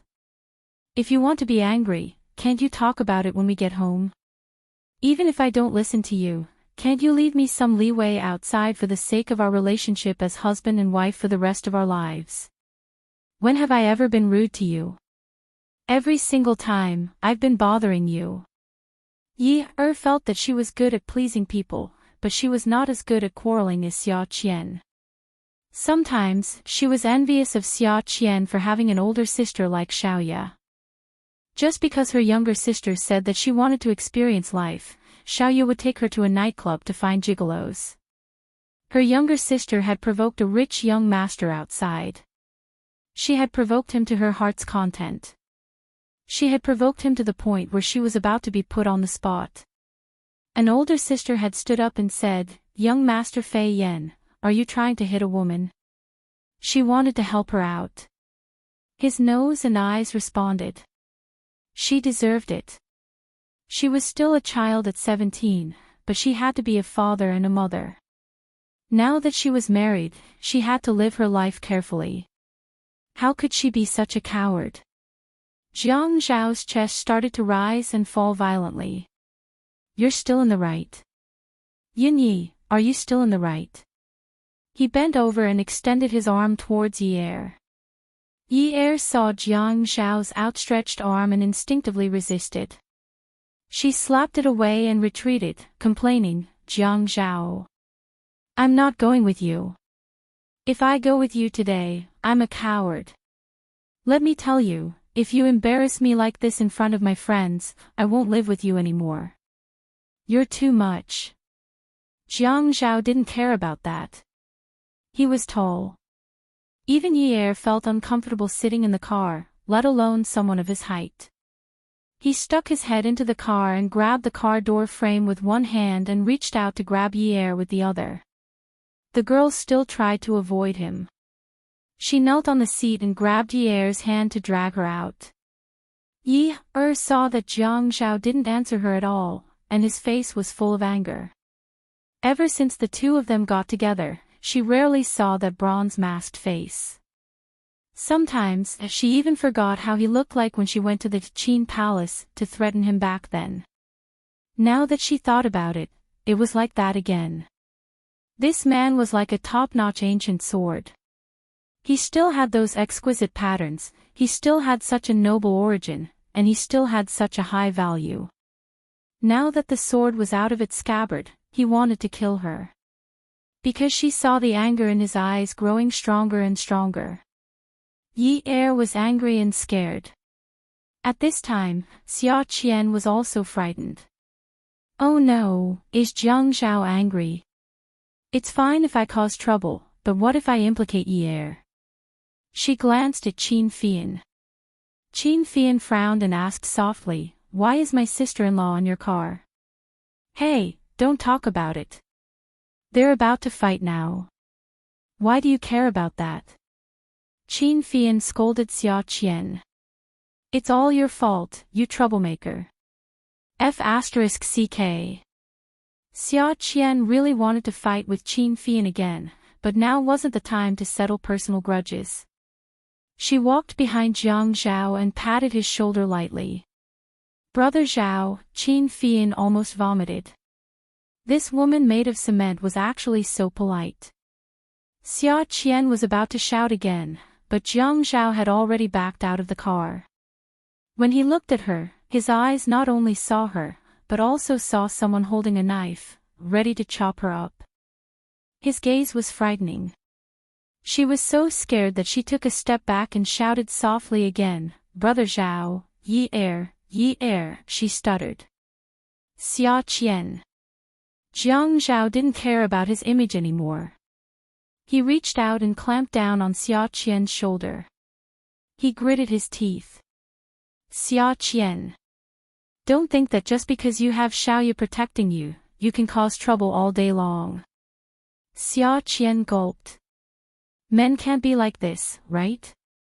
Can you be fierce to women just because you're handsome? She scolded herself in her heart. Xia Qian, oh Xia Qian, when will you change this habit of fantasizing about handsome men every time you see them? I didn't do it on purpose. Jiang Zhao threw Xia Qian away. Xia Qian was pushed away and was caught by Qin Fian. Qin Fian let go of her in disgust. Xia Qian fell to the ground and cried out in pain. Qin Fian, you stinky man who doesn't know how to be gentle with women. I curse you to have your anus burst. Qin Fian was not in the mood to care about her. Jiang Zhao got into the car again. This time, he used a lot of strength and dragged Yi Er out. The two of them looked like they were about to fight. Yi Er's face was covered in blood and she kept struggling. Jiang Zhao was furious. He tightened his arms and held the woman tightly against his chest. He lifted her up and carried her away. When Qin Fian and Xia Qian saw Yi Er's appearance, they were so shocked that they could not speak. Xia Qian was lying on the ground with her mouth agape. Yi Er shouted anxiously, Jiang Zhao, you bastard, let go of me. Jiang Zhao's ashen face did not relax just because they were on the main road.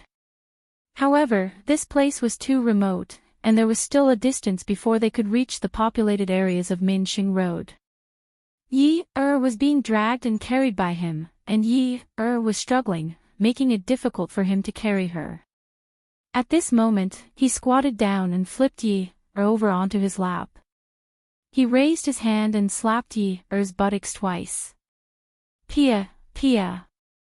Yi Er was stunned. Qin Fian and Xia Qian were both shocked. After Yi Er was beaten, she stopped. Her father had never hit her like this since she was young. He hit her buttocks so hard that there must be finger marks on her buttocks. Not only was her head covered in blood from the collision today, she had also embarrassed herself in front of her friends. Now, she was being hit by him. Jiang Zhao did not say a word. He placed Yi Er flat on the ground and let her stand on her own. He did not carry her anymore and forcefully pulled her by the hand towards Qin Fian's car. He pulled open the car door and placed Yi Er on the ground. He turned around and said, Qin Fian, what are you trying to do? Can't you afford to compensate for the collision? Qin Fian coughed awkwardly and quickly walked over to Jiang Zhao. Xia Qian knew that Yi Er was injured and that Jiang Zhao's expression was for her to see. Brother Zhao, Jiang Zhao did not have much time to waste here. Xia Qian, you'd better get someone to tow the car. Someone will come over immediately to revoke your license. Go back to school. What right do you have? Jiang Zhao stood by the car door and looked at Xia Qian.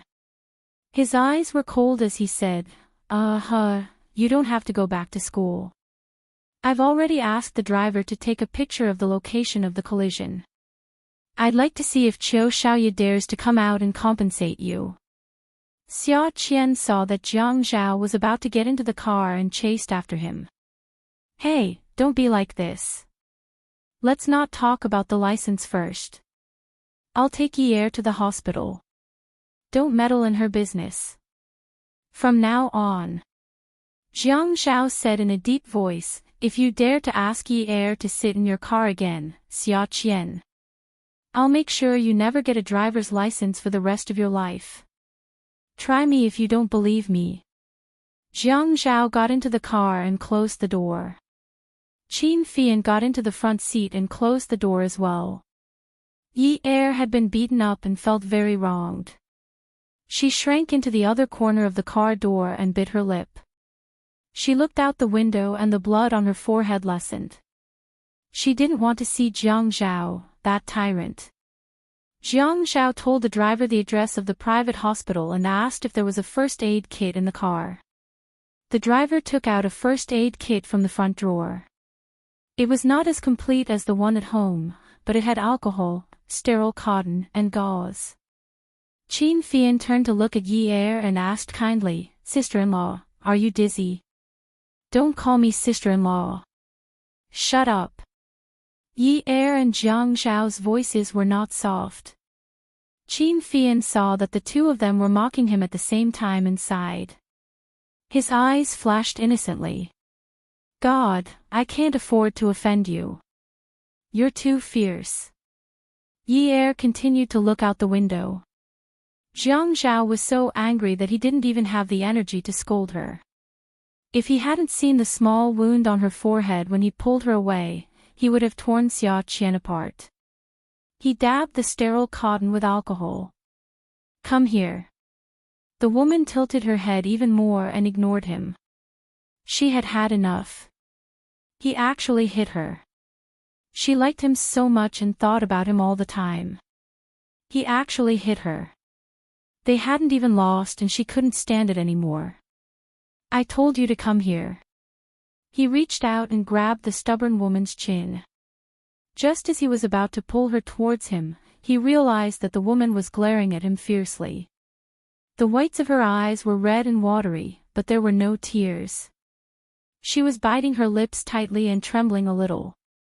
Even the tip of her nose was trembling slightly.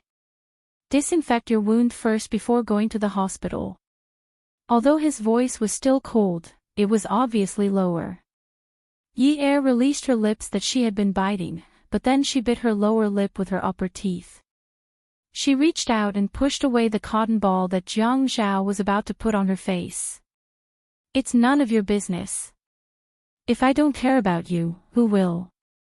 Looking at his wife's pitiful face covered in blood, he couldn't help but get angry. Although the injury wasn't serious, what if it was serious? A powerful novel, Songshu 566. Chapter 550. Xia Qian cares about you. I told you not to play with her. Did you listen to me? Look at her. She doesn't have a proper temperament. She's crazy. Are you sure you want to play with her? Did you even listen to me? Did you get yourself into this state, or am I wrong? You're right, you're all right, okay. Anyway, you have the final say. Did you ask for my opinion? Can't I have any of my own wishes? His nose was suddenly so sour that he couldn't control it. Salty streams rushed out of his eyes. His nose twitched as he inhaled. Yi Er's voice was so loud that she couldn't calm down. The driver in front didn't dare to show the slightest bit of curiosity. Qin Fian pretended to look at the scenery outside the window. Jiang Zhao, can you be a little more fair? What didn't I listen to you? Other than the marriage, I was wrong and despicable. Tell me, what didn't I listen to you? She rubbed the back of her hand on her face, and her face was smudged again. Jiang Zhao knew that at this time, if he couldn't hold back his anger, he would have to argue. Okay, treat the wound first. Let's not talk about it. Yi Er still refused to let Jiang Zhao touch her forehead. She pushed his hand away and cried as she complained, why don't you say it? Jiang Zhao, think about it yourself. Is there anything that I haven't done well? Is there anything I'm not sensible about?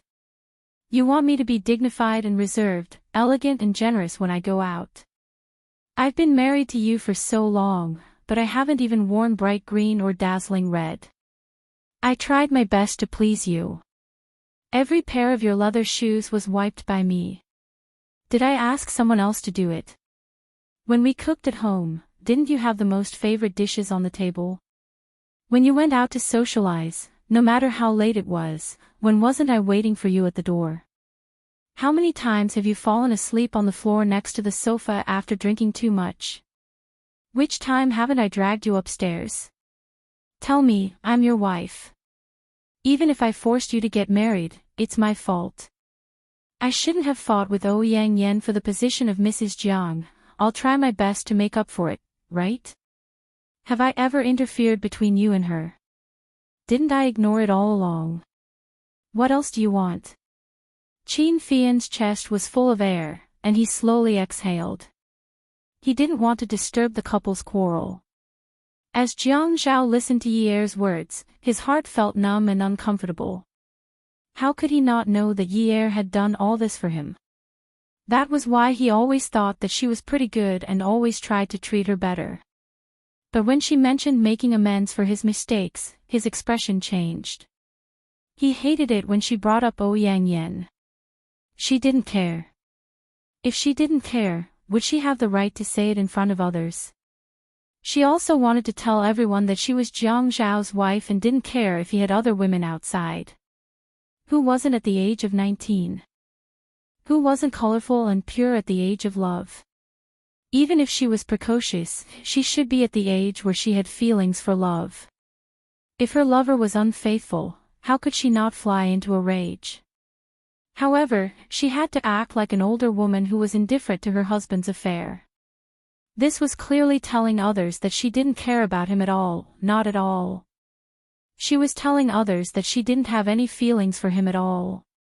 Are you done? No. It was rare for Yi Er to vent. If she didn't say it out loud, she would feel uncomfortable.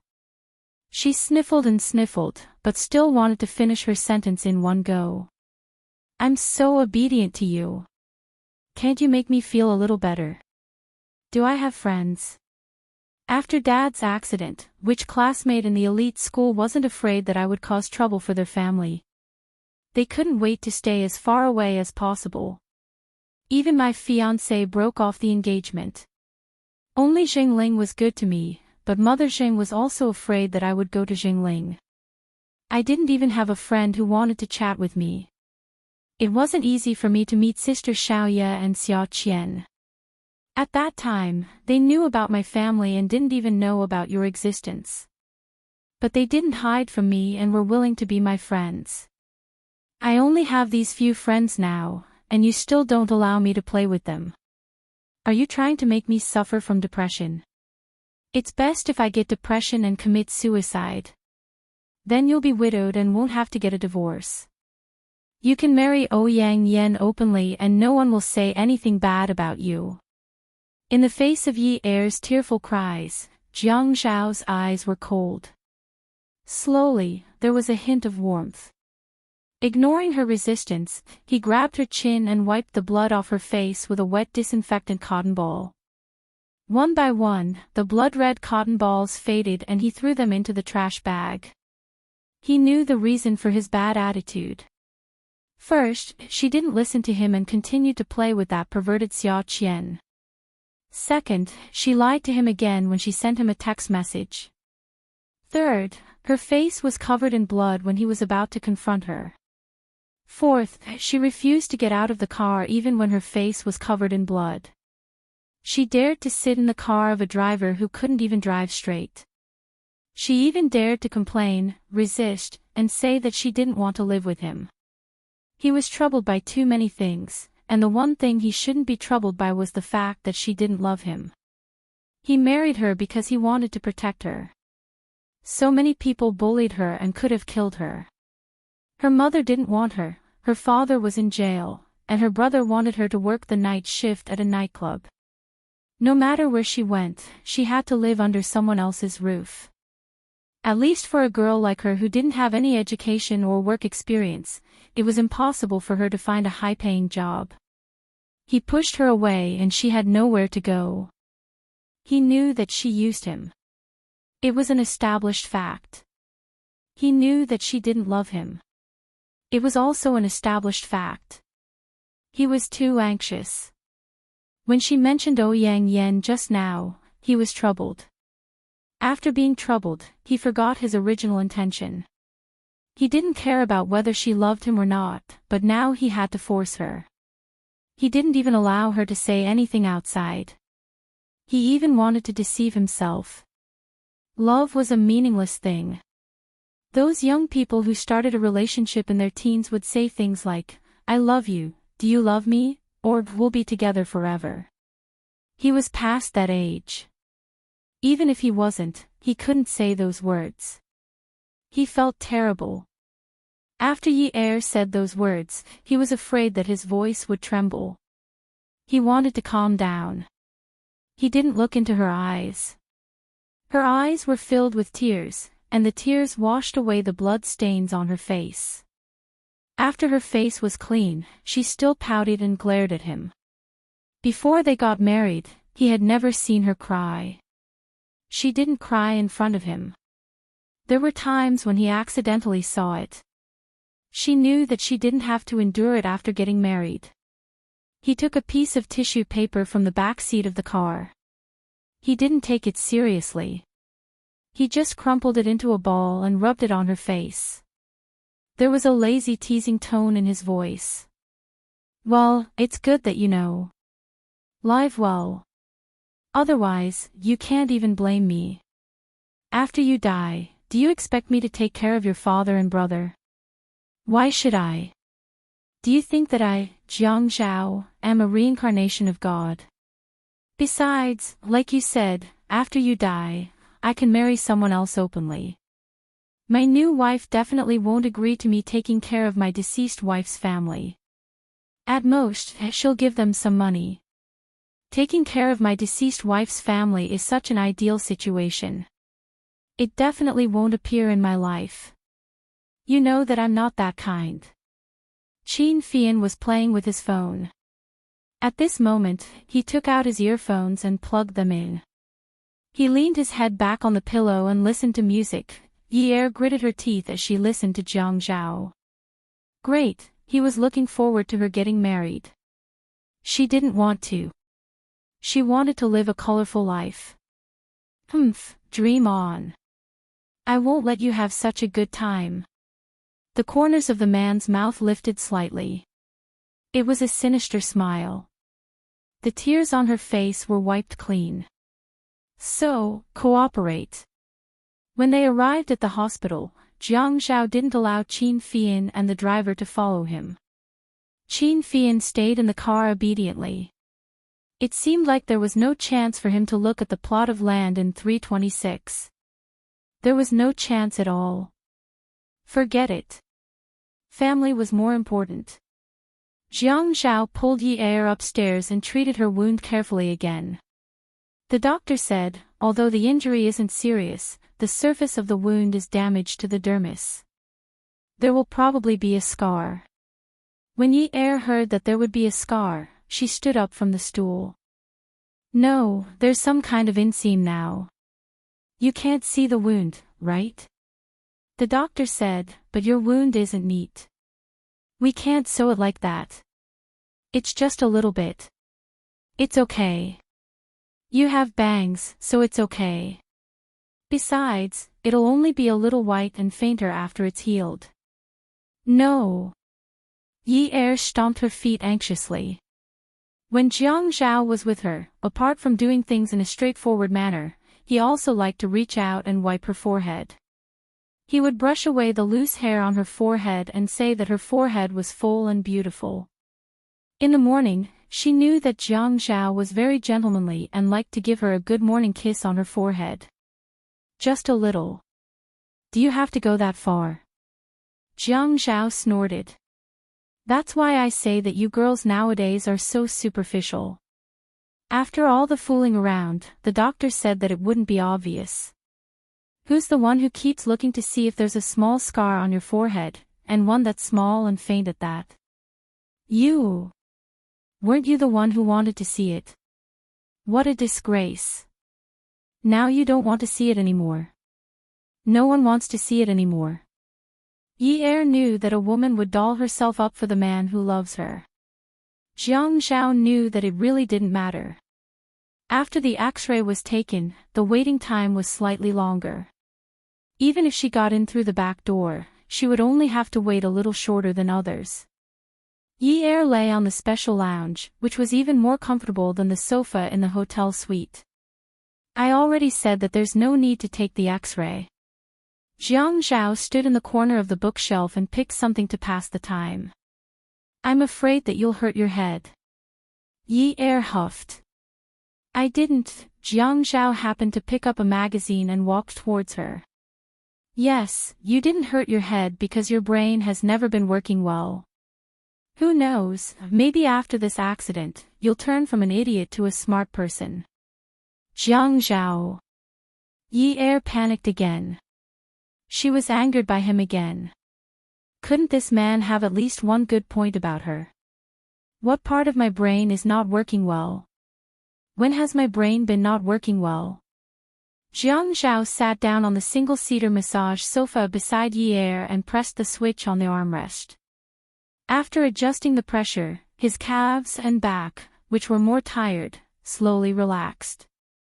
He flipped open the magazine and saw that the first page was a car advertisement.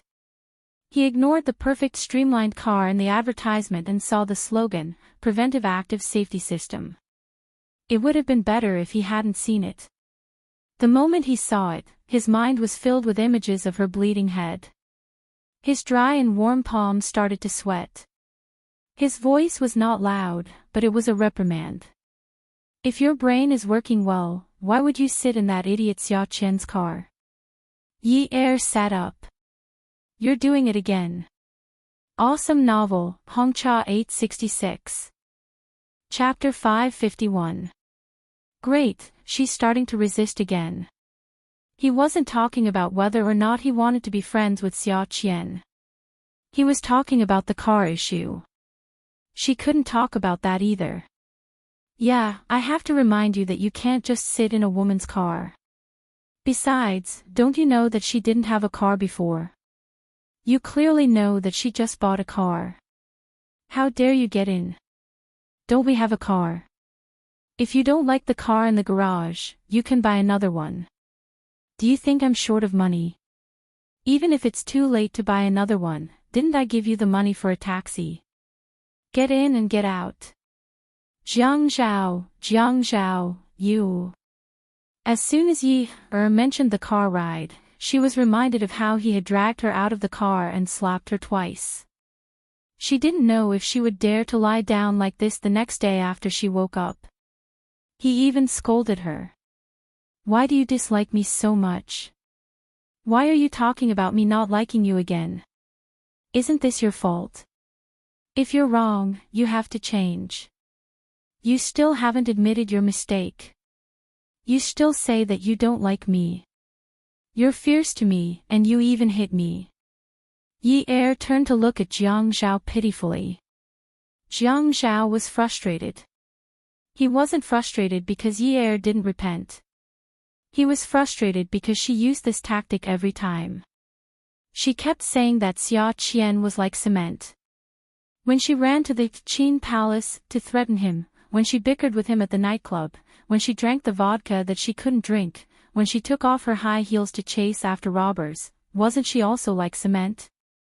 But the speed at which she changed her expression was just like now. She was still shouting fiercely, "You're doing it again." Now, a pair of black, watery rabbit eyes appeared. "You still hit me." Her voice was loud, but her tone was completely different. "I hit you because you didn't listen to me." Jiang Zhao didn't think he hit the wrong person. She was bleeding and didn't need to go to the hospital. What was she trying to do? She even hid in the car and wanted to be friends with Xia Qian. She wanted to go out to play. This little liar. But you hit me in front of so many people, you made me lose face. Ah. Sob, sob, sob, I'm so embarrassed. My butt hurts so much. Ah, sob, sob, sob. Yi Er burst into tears the moment she started crying. Under normal circumstances, she would endure it. For example, in front of Ouyang Yan, she could endure it and had to endure it. Now that only Jiang Zhao was here, she didn't believe that anyone would laugh at her. Anyway, she had already embarrassed herself today. There was also another mentality. It was just like when she was reprimanded by her father when she was young. If his tone was a little harsh and made her sad, cry, or go on a hunger strike, her father would definitely apologize to her. When Jiang Zhao saw Yi Er raise his head and yell that his butt hurt, he remembered that he was so angry that he hit him a little too hard. But at that time, his mood was just like when he was a child and fell from a tree. His father was worried that he would get hurt, but when he saw that he was fine, he picked him up and hit him on the butt.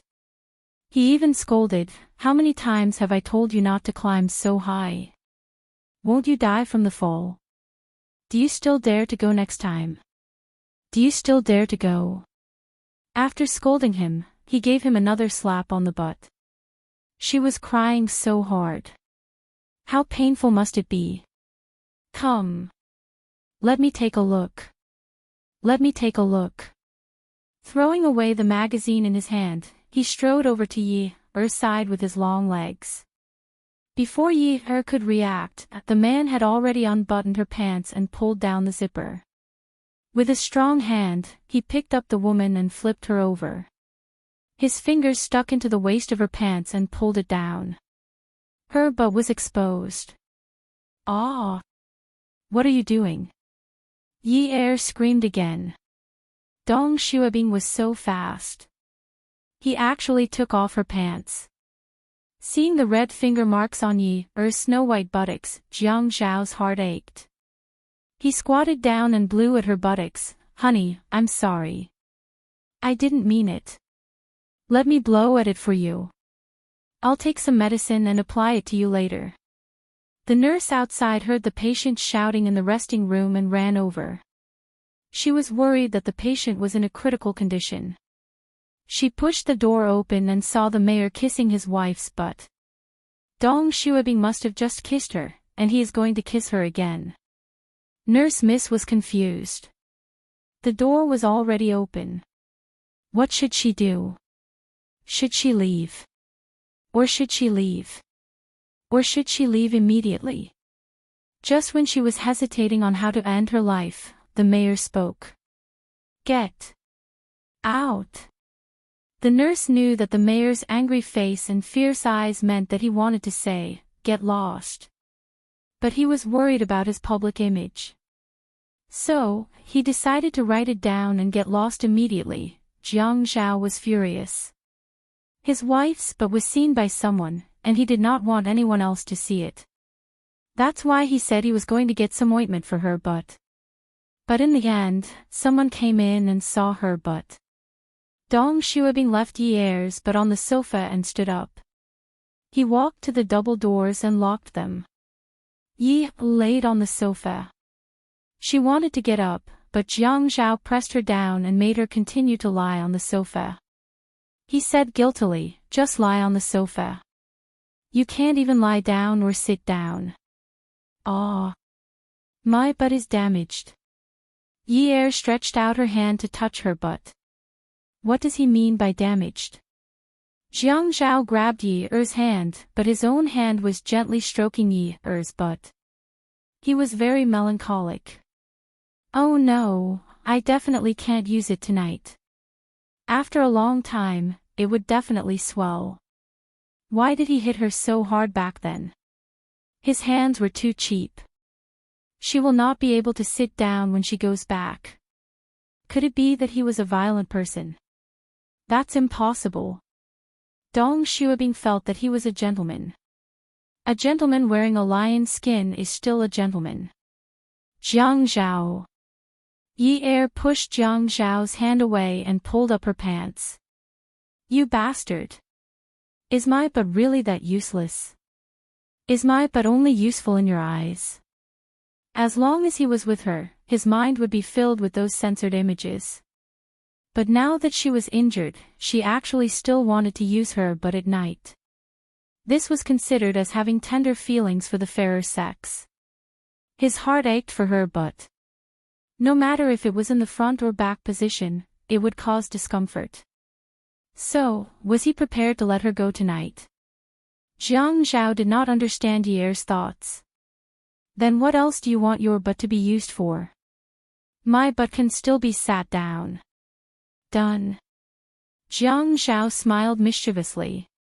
That's right. Other than sitting, her butt could still be done. Why didn't he think of that at that time? He originally thought that she would not be able to sit down properly tonight, but she still wanted to do it. Little pervert. Xia Qian and the others probably did not lead her astray. When it was just the two of them, she would even find that kind of game on the internet to play. See the game in the group. The two sent her meat that day. It was normal for her to have such thoughts now. Yes, yes, yes. Do it, do it. If you feel that your butt is better and there's no problem, then we can talk about doing it. I don't want you to complain that your butt hurts while doing it. Yi Er looked at Jiang Zhao's cheap smile and was so angry that she stuck out her chest and promised. I won't complain that my butt hurts while sitting. If my butt can't even be used for sitting, then I'm not Yun Yi. Jiang Zhao really had to hand it to her. This little girl was getting more and more mature recently. When she said, do it, she said it so confidently and boldly. She was really very likable. Even with her but in this state, she was still thinking about the great career between husband and wife. It was rare. Yi Er pulled up her pants and stood up. She did not want to lie down anymore. At this time, she did not want to sit down. The wound on her head did not need to be stitched. She cleaned it up and applied some medicine. The doctor said that there was no need to stick anything on it. It would be better in a few days. Yi Er tidied up her hair and covered it. It was not obvious at all. It was fine as long as her father did not find out. After getting the X-ray, the doctor said that she was fine and her brain was not injured. Jiang Zhao heaved a sigh of relief. As long as her brain was not injured, he could let Xia Qian go and let her retake her driver's license. As long as she did not seduce Yi Er to get in her car, he would not cause trouble for her. Back in the car, Yi Er's buttocks really hurt at this time. The places that should be swollen and the places that should be red and purple all stood up. Sitting in the back of Qin Fian's car, she was quite uncomfortable. She leaned sideways and only used a little of her buttocks to touch the seat. Jiang Zhao saw that Yi Er was very uncomfortable sitting there. He originally wanted to bring her to Qin Fian to look at the plot of land. But now he thought better of it. He wanted her to go home and lie down. It was better for her to go to school directly. Anyway, it was a cram school. There was no need to be too formal. He had checked her previous grades.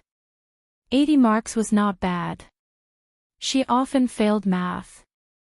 Even if the Yun family did not decline in the past, she would not be able to go to a first-year university. Unless she donated a building to the school and saw if they would accept a special place. He could not do something so ostentatious. He wanted her to take the exams herself. He could help her make up for it.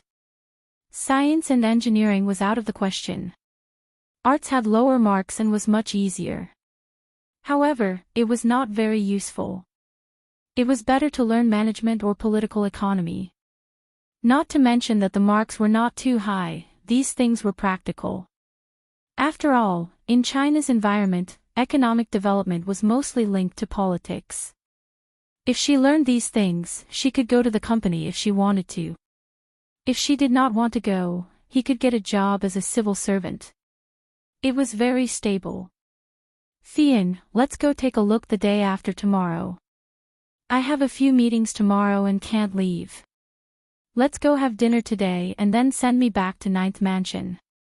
Qin Fian was not surprised that Jiang Zhao would say this. Okay. Fian, don't tell Grandpa about what happened today. The last time we stayed in the hospital, it was your big mouth that spread the news.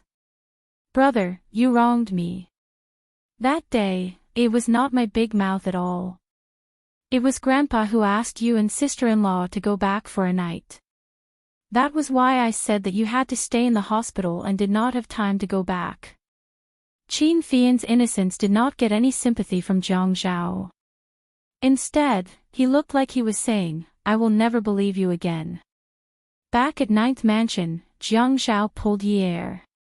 When they were about to enter the door, he coughed. Honey, does your butt hurt so much that it's hard to walk? Yeah. Then when Dad comes over later, can you bear with it? Jiang Zhao. Yi air tilted her head and glared at Jiang Zhao. Jiang Zhao thought to himself, honey, I'm so pitiful now, so pitiful. When Dad sees that you're injured and asks about it, and you tell him the truth, I'm done for. Dad won't care if you hit your head first. He will definitely blame me for hitting your butt. Later, he will say something like, you're not suitable for each other. Divorce. How can I afford to be hurt? He coughed again and put his arm around her waist. He said stubbornly, if Dad finds out, I'll go on a business trip for a month. Yi air spat blood. I can't afford to be hurt, I can't afford to be hurt. This bastard. Attention. Xinwu 799. Chapter 552. If you want to go on a business trip, so be it. You are the one who slapped me. Can't you find someone to stand up for me? Jiang Zhao saw Yi air was serious. She was afraid that he would go on a business trip. Logically speaking, after sending her home at this time, she should go back to work in the building. However, he was very worried about her butt. Firstly, he had to apply medicine for her. Secondly, he was afraid that she would accidentally cry in front of his father-in-law because she was still young. After all, it was very painful outside. Honey, how about this? Behave well and don't let Dad find out. After we go upstairs, I'll apply medicine for you. Then, I'll let you spank my butt. Do you think it is worth it? What? Yi air felt it was unbelievable. Jiang Zhao had made such a request. Last time, she knew Dong Xuebing's reaction when her father wanted them to get a divorce. Dong Xuebing will not get a divorce like this. It will be bad if other people know about it. Which deputy mayor got a divorce after getting married? You didn't hear me clearly. What I mean is, you just don't let Dad find out that I had slapped your butt. When we go back, you will slap my butt back. Do you think it is enough? Yi air smiled. The more she smiled, the happier she became. Her eyes were curved from smiling. She couldn't hold it in any longer. She put her hand to her mouth and then simply covered her mouth and laughed. Fine, fine, fine. For this, I will bear with it. I will stick to it until the end. When both of them were discussing, the door opened. It was Yun Hongwei. He had nothing to do today, and he was different from the other prisoners. There were many people watching him, and he could only stay at home and read the newspapers. When he heard Yi Er and Jiang Zhao's voice, he opened the door. "Why are you both back so early? Have you had lunch?" "Yes, Dad." Yi Er smiled happily. "All right, it's good that you've eaten. Why is Jiang Zhao back?" "Dad, I bumped into Yi Er on the way back, so I sent her home. It is lunch break now, and I will take a nap before returning to the building," Jiang Zhao said as he entered the house with Yi Er and started to change his shoes. The two of them chatted and laughed as they went upstairs. Yun Hongwei looked at the young couple and felt quite gratified. Jiang Zhao treated Yi Er quite well. In the beginning, when Yi Er told him that Jiang Zhao treated her well, he did not believe her. Now, he believed her. The couple was in the room. Yi Er had changed into a dress and was lying on the bed. Her panties were tucked under her legs. Jiang Zhao carefully cleaned her up and applied medicine. The medicine was cold, with a hint of cool mint. After applying the ointment, Jiang Zhao asked Yi Er to put his butt on the bed and not wear pants. "I'm not sleeping." "What are you doing instead of sleeping?" "It's best to take a nap at noon. People say that if you have a nap at noon, you won't have to worry about work." "No, I'm not going to sleep now. If I sleep, I'll be annoyed." As she spoke, she propped herself up. She would be very annoyed if she didn't take revenge. "I have to hit you first so that I won't be annoyed." "Honey, let's talk about it when you're better." Jiang Zhao supported Yi Er. "What did you say just now?" "You said that as long as you deceive Dad, you'll let me hit your butt." "No, I must hit you back." "I didn't say that I won't let you hit me back. But think about it. Your butt is useless now. It's not flexible. If you hit me hard, won't it be taxing on your body?" What if she hit him very hard? He still had to go to work and couldn't move. Even if he wanted to hit her, he had to wait for the weekend to recuperate at home. Jiang Zhao thought in a manly manner. He did not want to deny it. "Who said that? Who said that? I already said that my butt is not only useful for that. My butt can still sit. It can still sit. If you don't believe me, I'll sit for you right now." "Honey, honey, good honey. As long as you don't hit me now, I'll do it. I promise you everything." Yi Er pushed Jiang Zhao away and walked to the dressing table. "I'll sit." She sat on the dressing table. Her butt felt like it was being trampled by 10,000 grass mud horses. Her butt was trembling from the horses' hooves. It hurt so much. "Ah!" Yi Er stood up. She sat too hard and her face turned pale from the pain. Jiang Zhao saw this and knew that it was over. He misunderstood. But he was unwilling to admit it. "See, I told you that you can't sit. Your butt is broken. You still don't believe me. You can sit for another one." "What did you say?" "What?" "I said that your butt is broken and you can't even sit, but you insisted on sitting. Now you can't even lie down." Yi Er was ashamed. So he did not do what he said. How embarrassing. "It's all because of you." All right. I'll let you hit me back." Pip. "Ah. It hurts." The person who screamed was not Jiang Zhao, but Yi Er. She shook her reddened palm and said sadly, "Oh my God, is your butt made of metal? Why are you so tight?" "I'm used to it. Whenever I feel danger, I'm used to tightening my muscles."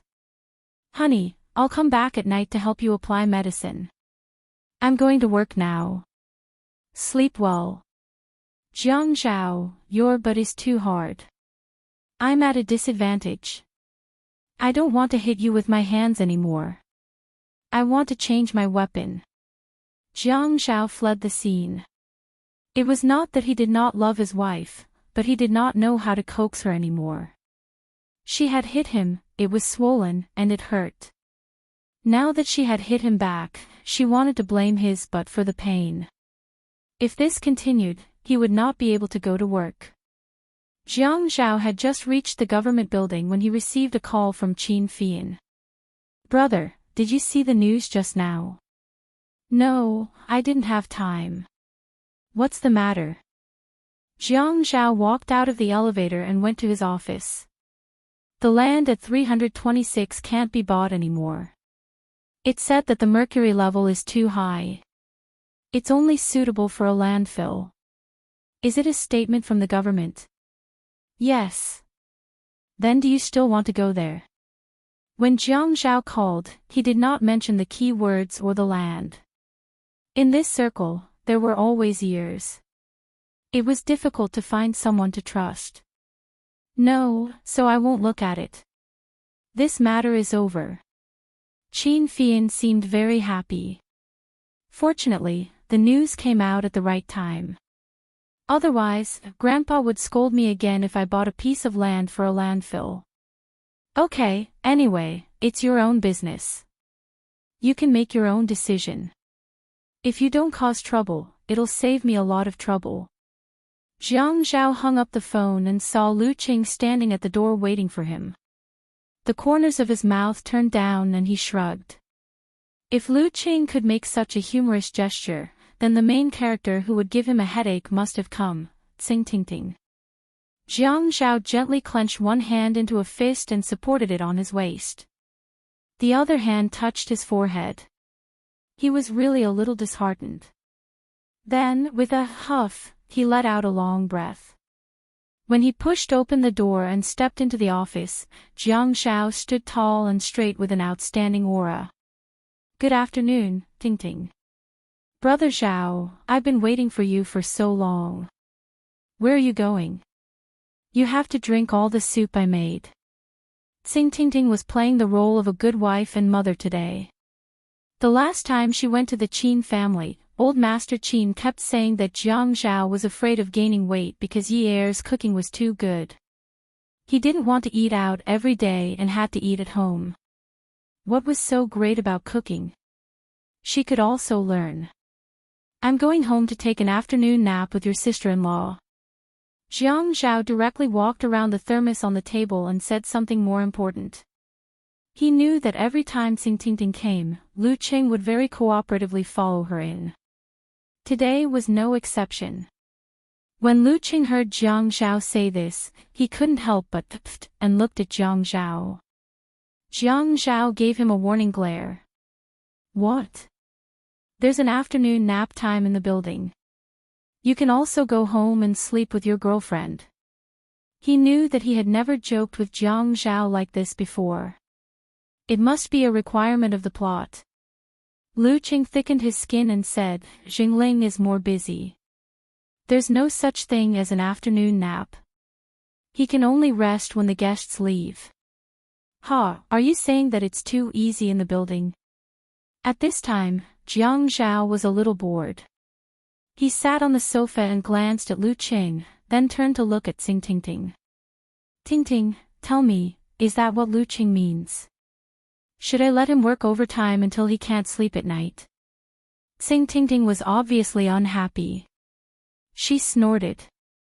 "What does it have to do with me whether he can sleep at night or not? Ting, I'm not criticizing you, but you can find something to do after you graduate. For example, you can take the civil service exam or learn how to do business from your mother. You're so idle all day. Aren't you afraid that people will say that rich people's daughters are useless? Isn't your wife unemployed too? I went to university, after all. I'm better than her, right? Your sister-in-law has a lot of things to do all day long. When do you think she has time to come to the building to look for me?" Ting said disdainfully, "What is she busy with? She might as well do the housework and the nanny's chores. We have servants to cook and wash clothes. When the time comes, her hands will be rough and rough." Occasionally, when she's in a good mood, she will do it. That's fun. Jiang Zhao's patience to joke suddenly disappeared. His face darkened. Ting, you've gone overboard. Ting said unrepentantly, when have I? Lu Qing, you go out first. I have something to call you. This was the first time Jiang Zhao took the initiative to ask Lu Qing to leave after Ting came. Lu Qing left tactfully. Call me if you need anything. His face hurt. Okay, I know. Seeing Lu Qing close the door, Jiang Zhao lit a cigarette. Ting, you shouldn't judge what your sister-in-law does. How am I judging? I'm telling the truth. Isn't she just a nanny? Her family is ruined, and she has such a low education level. Isn't all she can do to make men happy? Why would you fall for a cook? The corner of Jiang Zhao's mouth twitched. He reached out and put out the cigarette in the ashtray. When he put out the cigarette, he used a lot of force. The yezi that didn't turn gray was all over the ashtray. No one would be able to stand others criticizing their wife like this. However, this person was Tsing Ting, the daughter of the provincial party secretary. He had to tolerate it.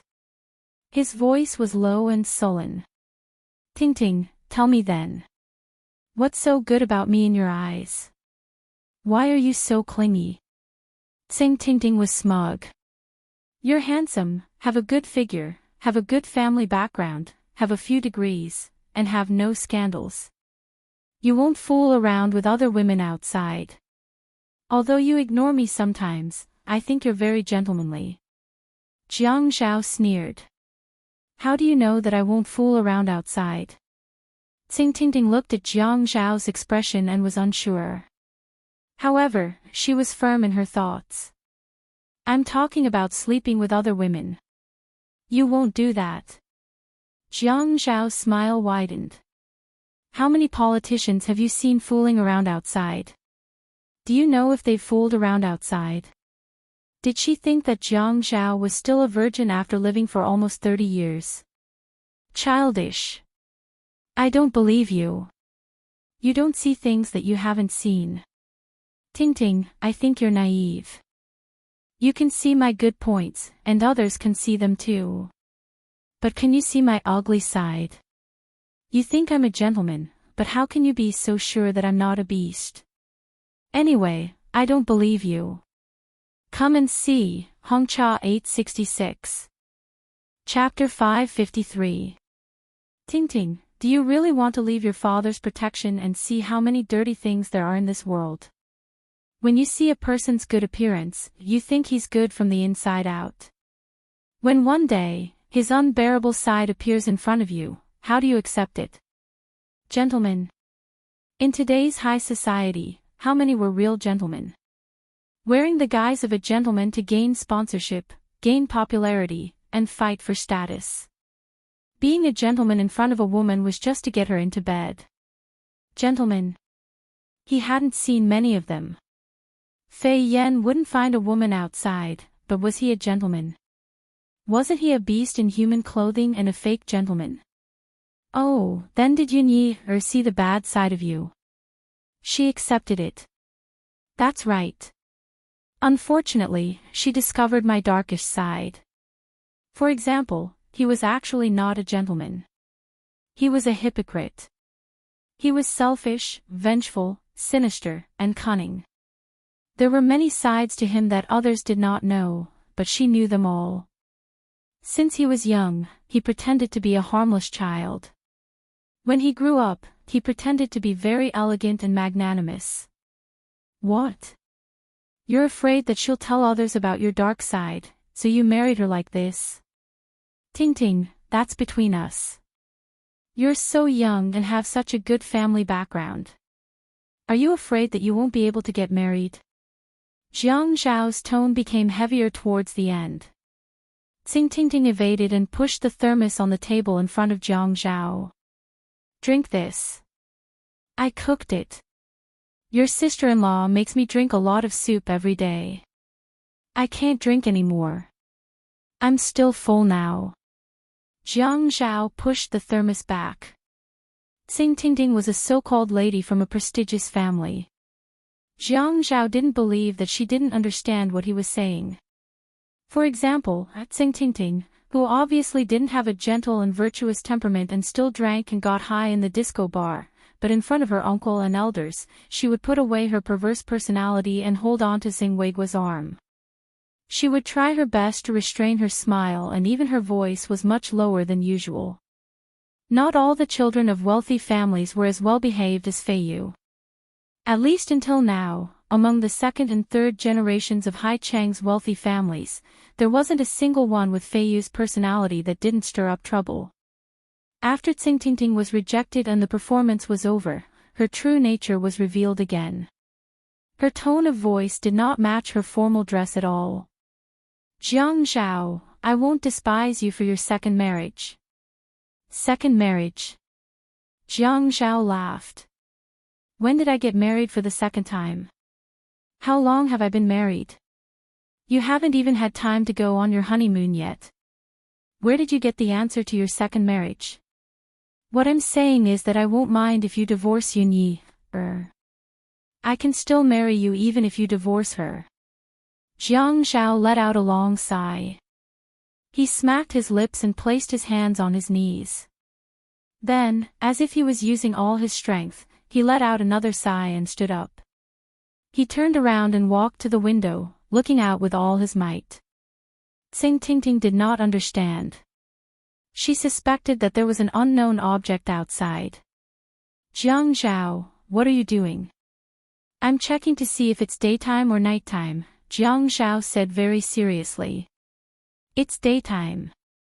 It's so bright. Do you have to go over there to look? Jiang Zhao turned around and leaned against the window. He thought it was a little funny. So you know it's daytime. Yeah, can't you tell? Xing Tingting rolled her eyes at Jiang Zhao and scolded him in her heart. He was crazy. Jiang Zhao thought to himself. Look. He even said that his wife was not good at this and that. At least his wife was better than Xing Tingting in one aspect. No matter how stupid she was smarter than Xing Tingting. If his wife heard him say something like that, her first reaction would be to know that he was being sarcastic. She would definitely jump up or scream, Jiang Zhao, you bastard. You actually said I was daydreaming. Or she would act cute and snuggle into his arms. Hubby, how can you say that about your cute wife? Or she would immediately turn into a black rabbit and look at him with watery eyes. She sniffled and said, Hubby, you despise me. You despise me again. Sighed, the gap between them was not just a little. Jiang Zhao, you and Yunyi are not compatible at all. My education level is higher than Yunye's, and my family background is better too. We will have more common topics to talk about. Jiang Zhao's tone was light, but his words were disdainful. Oh, what can I talk to you about? The development requirements of China's advanced productivity. The direction of China's advanced culture. The fundamental interests of China's most people? Do you want to talk to me? Xing Tingting was confused and swallowed her saliva. I don't want to talk about those political things. What's there to talk about? I'm not interested. Oh, then let me talk to you about why China wants to maintain the stability of its currency. What's the motive for America to put pressure on China's currency? How can China not repeat Japan's mistakes under such pressure? Is the importance of currency stability to imports and exports?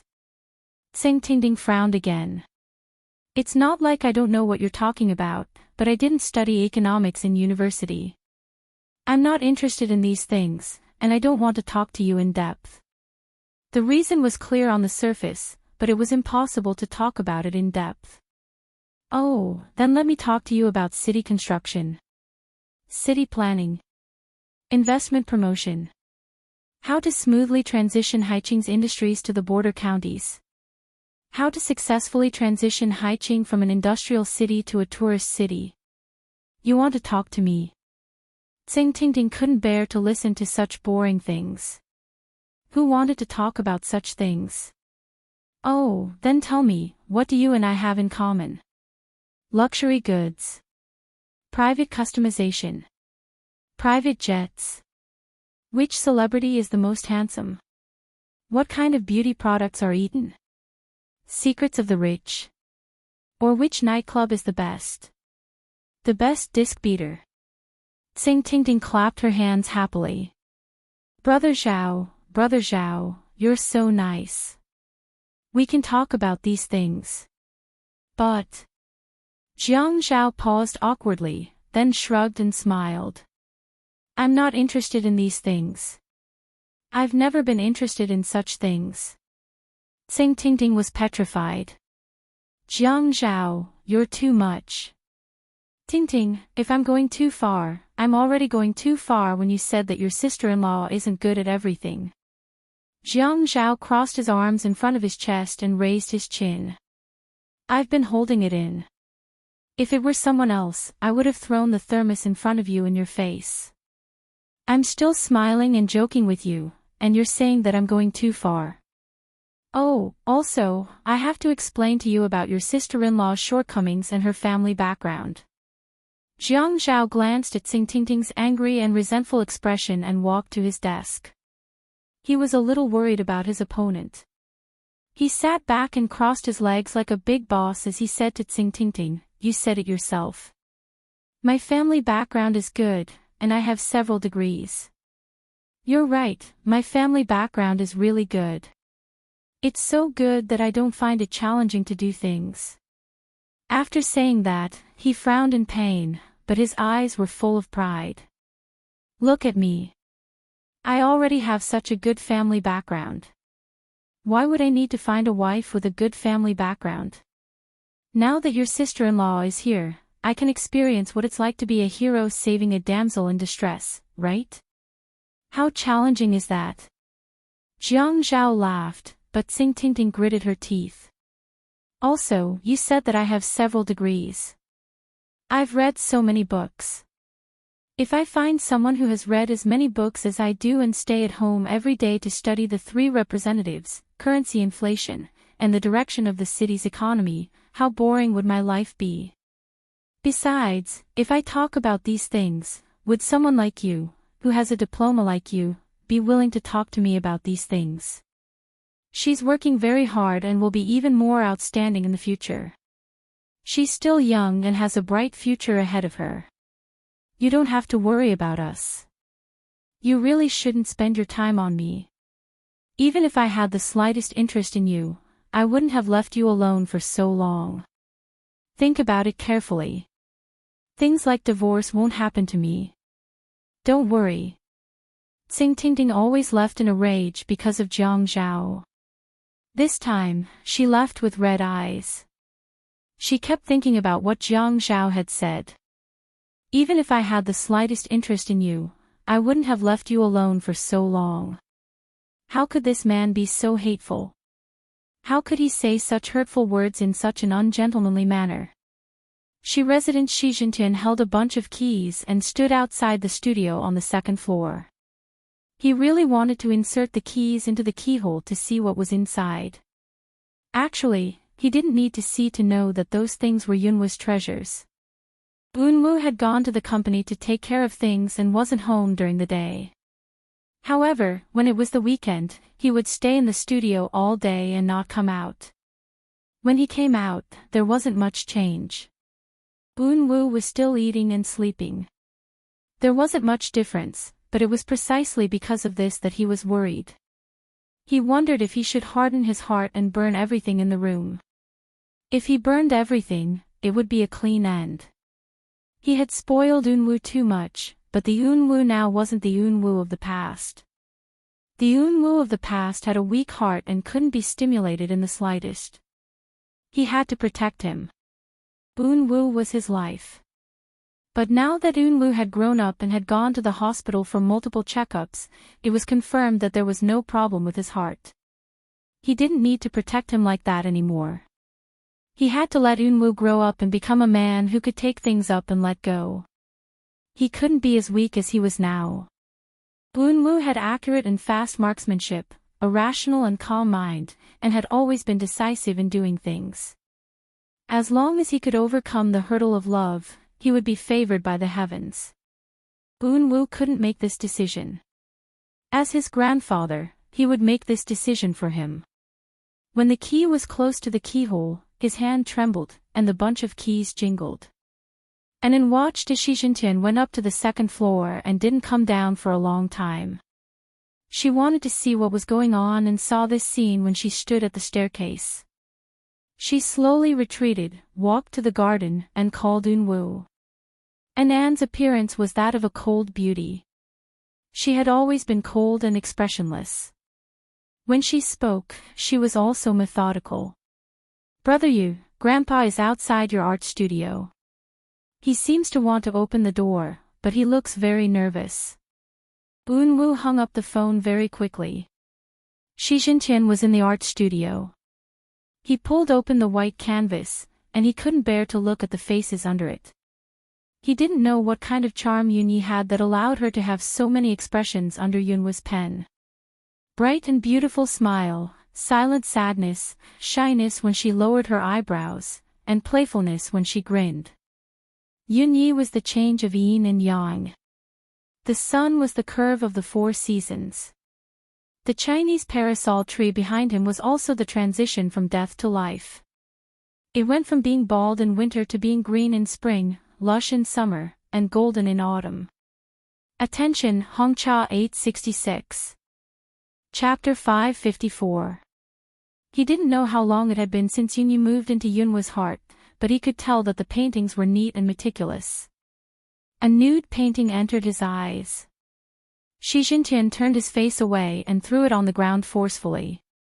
He didn't know what kind of relationship these two people had. He only knew that it would be better to destroy this house as soon as possible. Otherwise, his grandson would really be ruined. Although Shi Jintian was over 60 years old, he was still strong and healthy. The only thing that could make him sad was this grandson of his. He took down the drawing boards on the easel one by one. The ones that were mounted on the wall and dried on the bookshelf were all taken down and pushed together. At this time, he had to go all out. He strode to the door of the studio and shouted, "Ah Gue, come and move things. Burn it clean, burn it to ashes, and use it as fertilizer for peanuts." Yunwoo's car drove very fast, especially when he heard An say, "Grandpa asked the servants to move all the paintings in the studio to the open space in the back garden." The iron gate outside the house opened for Yunwoo's car. The car didn't park in the parking lot in the front garden. Instead, it drove directly from the main villa to the back garden. Smoke was rising in spirals in front of the windshield. He slammed on the brakes, threw the car down, and rushed over without even closing the door. The young man was still the same young man, but he didn't have the stability that was disproportionate to his age. When he rushed into the fire recklessly, Shi Jintian's body swayed and he shouted, "Hold on to the young master." Perhaps the smoke was too strong, it was so strong that his eyes couldn't help but cry. There was a stinging pain in his palms and a charred smell on the back of his hands. However, when he saw the smiling faces slowly turn yellow, dark brown, and then ash, all the pain was gone. Only the most distinct feeling of tearing on his left chest was the clearest. "Grandpa," the young man punched Ague's face, then stretched out his leg to kick the servant who was trying to pull him back. He turned around and continued to save the things he cared about. His voice was no longer as clear as a spring. It was a sad cry. "Grandpa, what did I ask for?" His eyes were filled with misery and pain. His tears fell onto the painting that he had just snatched. He threw it on the ground before the flame was extinguished. He squatted on the ground and began to pat it with his bare hands. He had already made up his mind not to look for her again and let her live the life she wanted. What else could he do? He was already trying his best to let it go. What else could he do? His cries were filled with pain, and when he screamed, it was especially sorrowful. Grandpa. What did I ask for? Why are you treating me like this? I didn't want anything. I only wanted these paintings. I didn't disturb her. I listened to you. I only wanted these paintings. Grandpa, why didn't you stab me with a knife? Why? Shi Jintian had clearly made up his mind. He had clearly told himself that he had to be more ruthless towards Yunwu. He had spoiled him too much, which was why he was so stubborn when it came to matters of the heart. He was thinking that the blood flowing in his grandson's body shouldn't be so indecisive. He should have swung the knife and cut the Gordian knot. He was thinking that if he endured it a little longer, the child's hand would be in so much pain that he wouldn't dare to extend it into the fire anymore. When the pain was unbearable, he would stop. At that time, he couldn't stop him. He would just let him suffer. When the pain was over, this hurdle would be over. At worst, he would take him overseas for skin grafting. However, he could watch his grandson get burned, watch his grandson bleed, watch him throw a tantrum at the servants, but he couldn't bear to see his grandson unable to endure the pain and turn into tears in front of him. How many times had it been? It was all because of that Yunyi. Yunwu's temperament had always been pure and his appearance was quiet and beautiful. The clean shirts, t-shirts, and sweaters that he usually wore were all worn by him. Today, he was wearing an expensive suit. The shirt inside was still a flawless white. The white exposed at the cuffs were already covered in black ash. He stood up in a mess and quickly took off his suit. Holding it in his hand, he forcefully patted the flames on the rescued painting. There was nothing more painful than watching one's beloved things disappear inch by inch. Every painting was his heart's blood. Every stroke was his emotions. How could it turn into ashes bit by bit? As he said, he didn't ask for anything. He didn't let anyone see the heart-wrenching pain of this process. He had once slowly told her his feelings at that window. He said that he liked those ancient poems. There probably wouldn't be such a sad Xiunwu in this world. Even if he liked someone, he could only tell her that he liked those poems. For example, my heart pleases June, but June doesn't know. She definitely wouldn't think too much about it. Because he caught a glimpse of her gaze when Jiang Zhao came in. She was a widow. She had clearly eaten a box of fast food so quickly, but because of Jiang Zhao's unreasonable invitation, she was forced to eat another meal. That gaze wasn't forced, but joy. It was the joy and hope that only came when she could have a meal with her lover.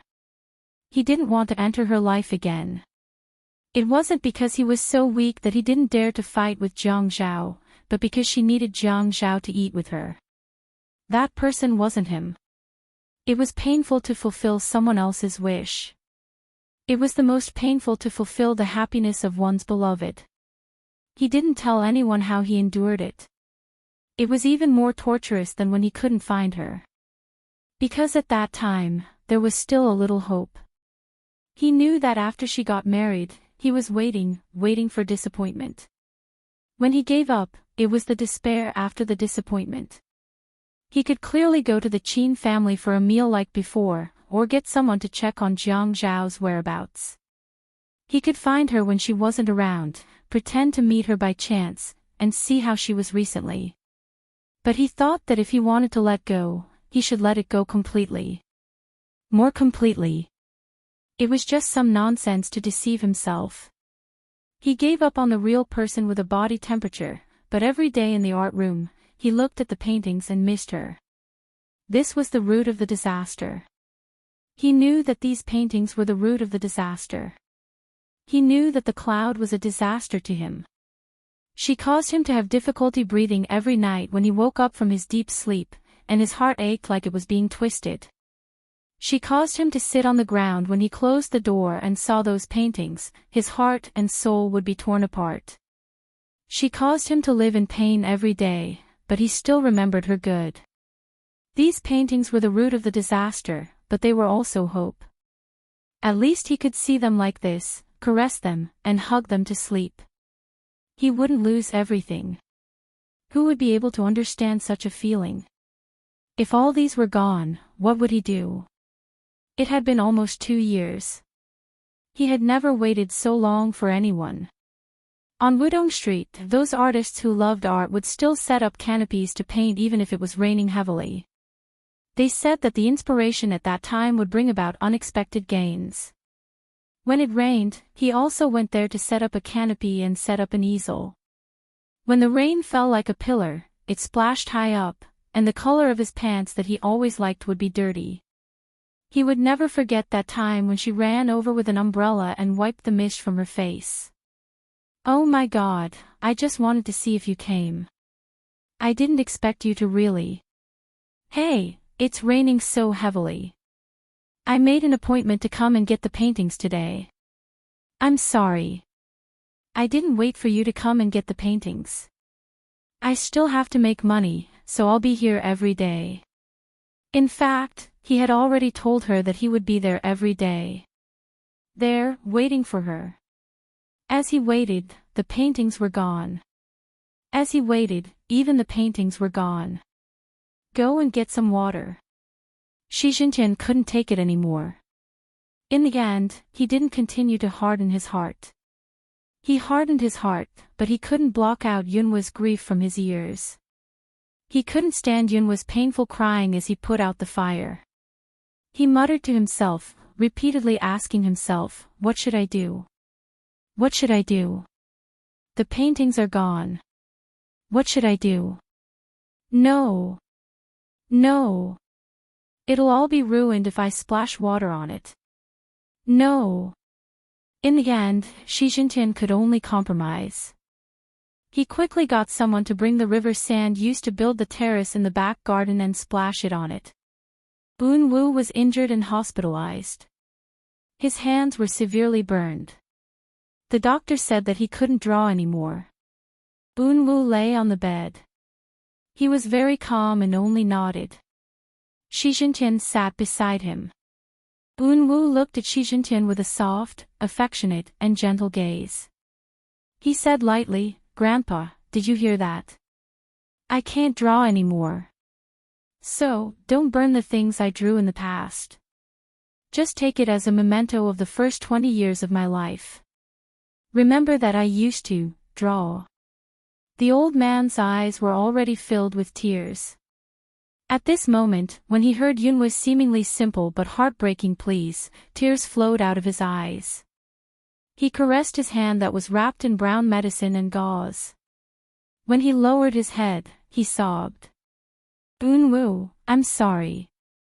Forgive Grandpa. Grandpa, I don't blame you. You're doing this for my own good. It's just that I've grown up.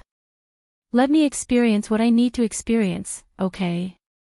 Okay. Grandpa, I promise you again that I won't destroy Jiangzhou. Do you believe me?" "Yes. I'm so sleepy. Let me sleep for a while." In the early winter morning, Haiqing was covered in layers of fog. It had to be around 10 o'clock before it dissipated. Yi Er drove to the university town to attend the high school classes. Her major was chosen by Jiang Zhao. He didn't seem to want her to have much success in the future. In Yi Er's eyes, it was a bullshit major in finance and accounting. Jiang Zhao said that after she finished this major, it would be easy for her to take the civil service exam. Even if she didn't take the civil service exam, it would be good to have a wife who could manage the accounts. "But I want to learn how to dance." "What dance? What's there to learn? Didn't you win an award before? Your teacher might not be as good as you. If you have nothing to do, just stand on the bed and dance for me." Zhuang Yichen made an appointment with Jiang Zhao. Jiang Zhao thought it was something serious, but when he went over, he found out that it was about Xia Qian's driver's license. Today, Zhuang Yichen leaned against the princess bar counter. He rested his hand on the counter and played with a crystal glass in his hand. He didn't look as serious as he used to. He looked relaxed. Jiang Zhao sat on the high stool in front of the counter and poured himself a glass of wine. His head hurt when he talked about it, and he didn't want to drink anymore.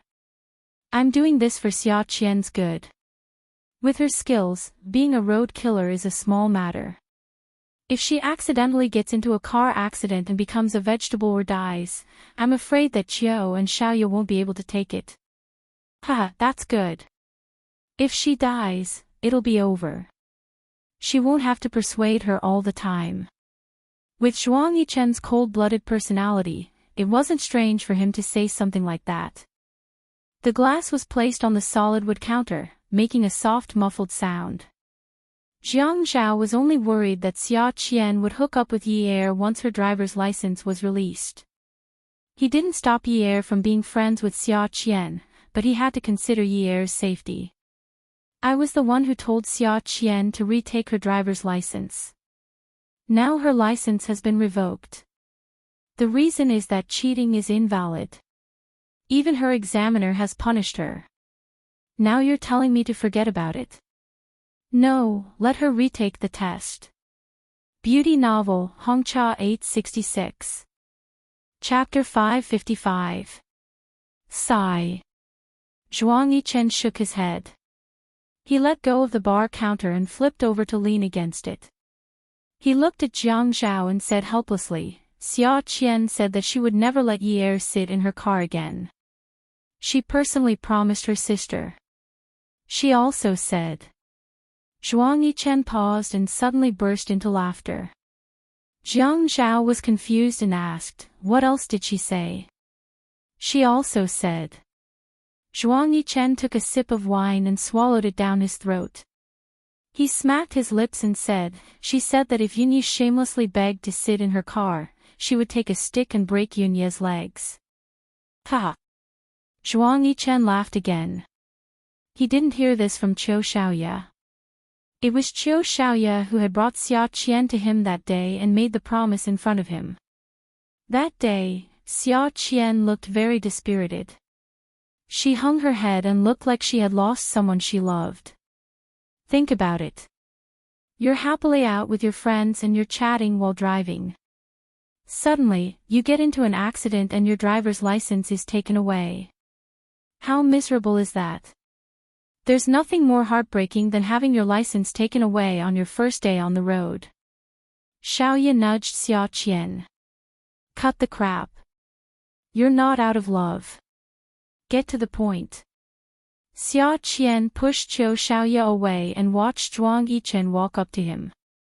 She whispered sneakily, brother-in-law, please help me think of a way to get my driving license back. I really don't want to take the driving test anymore. I still want to study and work seriously. My time is really precious. Xiaoya didn't hear what Xia Qian was saying. She walked over impatiently and asked, what did you say to my friend? What did you want? Zhuang Yichen looked at Xia Qian and smiled. When he looked up at Xiaoya, he raised his eyebrows and asked curiously, what did you say to your sister?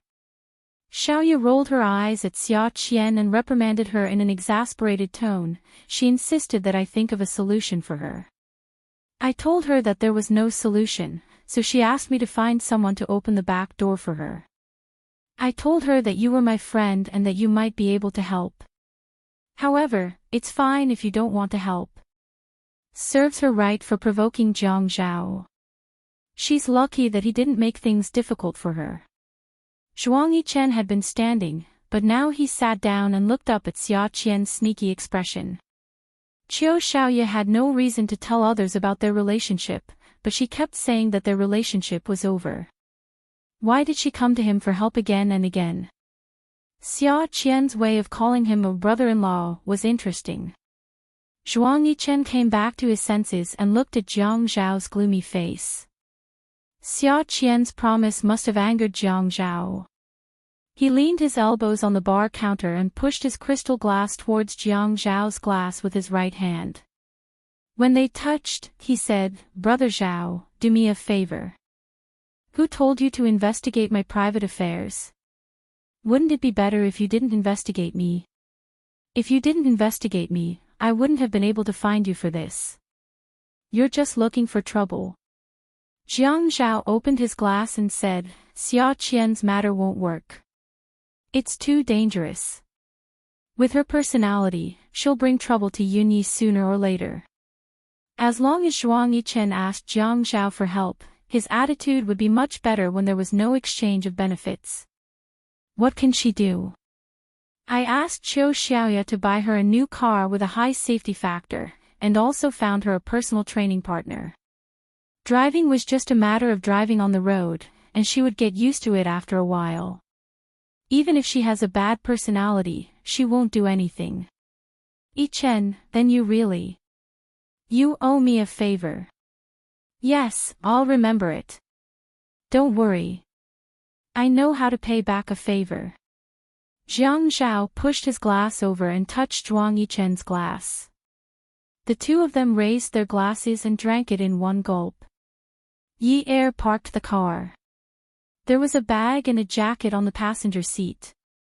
He put on the jacket, grabbed the bag, pulled out the car key, and pushed the door open. Yi Er had just gotten out of the air-conditioned car, so it was a little cold. The cold fog and the chilly morning wind drilled into her neck, making her hair stand on end.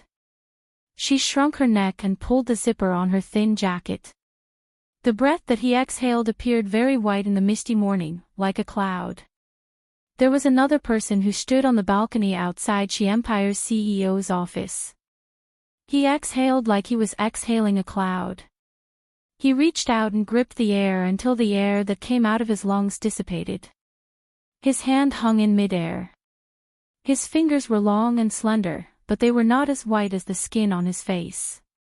They were mottled with pink spots like newly grown flesh. Anan knocked on the glass door. Unwu turned around and nodded at her. Anan pulled open the glass door and walked to Unwu. Brother Yu, we've got the land at room 326. It was cheap, the lowest price in history. Thank you for your hard work. Unwu smiled with relief. Anan was normally a cold person. When she saw the smile on Yunwu's face, she sighed internally. Then she smiled along with Unwu, and her eyes lit up. Brother Yu, Grandpa still doesn't know about this, should we inform him? There's no need for that.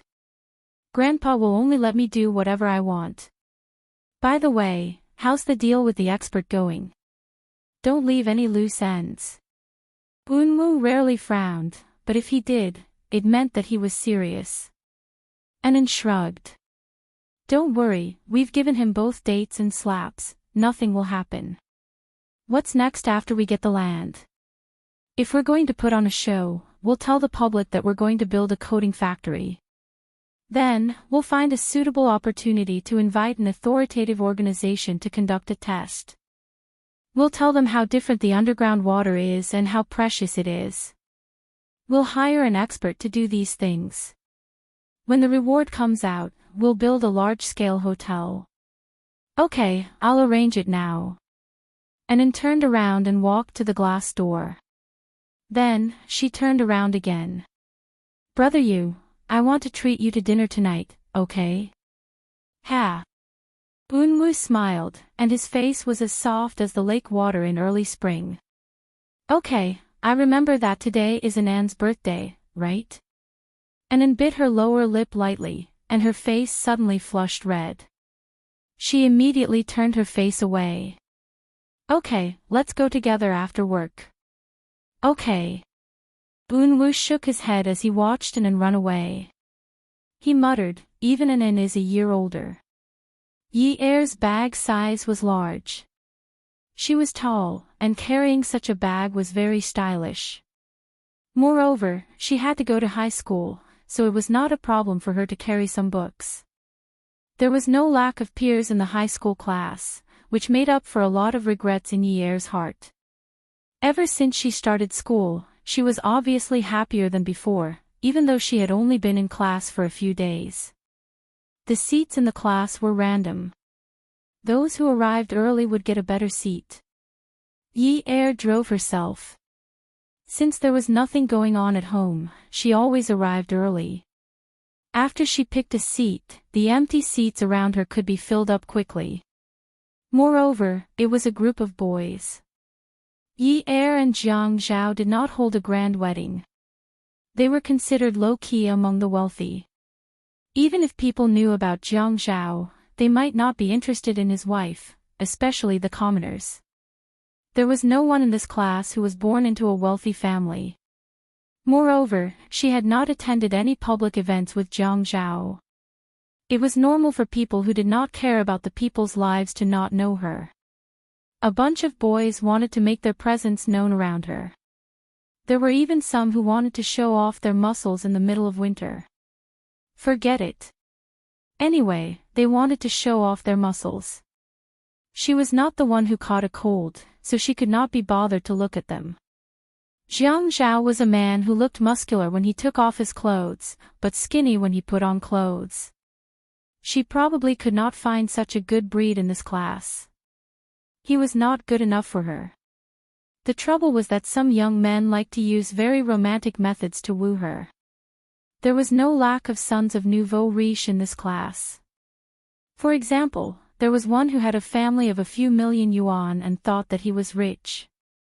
The cool boy had dyed his hair a flamboyant yellow. His hair was not very short, and when it moved, it looked like there was a hedgehog moving on his head. His ears were pierced with earrings. Suddenly, he sat down beside Yi Er. He leaned his hand in front of Yi Er's face and greeted her, "Hi, beauty." Yi Er also waved her hand. "Hi, classmate." "Ah." The boy seemed a little disappointed by Yi Er's reaction. His hand was still moving around on Yi Er's desk like a snake. Beauty, are you free? Let's have lunch together. We can drive there." Yi Er frowned. The smile on her face was a little dry. Classmate," that hand was still waving in front of Yi Er's face. Yi Er was a little annoyed. "Classmate, the tattoo on your arm is a little scary." Is it?" The boy swallowed his saliva and blushed. He reached out his other hand and touched the platinum chain on his wrist. He kept looking at the chain and said, "I think it's okay. It's not scary." Yi Er wanted to vomit blood. "Do you have to be so obvious? Will you die if you don't? Look at that Louis Vuitton wallet on your butt. Do you have to deliberately show a big part of it?" Seeing that Yi Er was still not asking, the cool boy asked shamelessly, "What do you think of this winter's new collection? Does it look good?" "It's not bad." Yi Er took out a book from her bag and placed it on the table. She pushed it away and deliberately took out another book and spread it open. She wanted to fill up the table and get rid of that non-mainstream hand. In the end, the cool boy diligently helped Yi Er tidy up the messy books on the table. He folded them neatly and said, "You don't have to take them all out. There aren't that many classes. If you think it's not bad, I'll give you this chain." Yi Er shook her head. "It's too expensive. I don't want it." "What's the big deal? It's just a Cartier. If you like it, I'll buy a female one for you tomorrow." Some people around them couldn't stand it anymore, especially when there was such a big gap between the rich and the poor in the class. "You won't bring fake goods tomorrow, right? Fake your ass." The cool boy immediately stood up and made a face that said, "Are you King asking for a beating?" He glared at the boy sitting to Yi Er's left. Yi Er coughed. "I don't want this kind of thing. Don't waste your money." "I don't like it." "You don't like it?"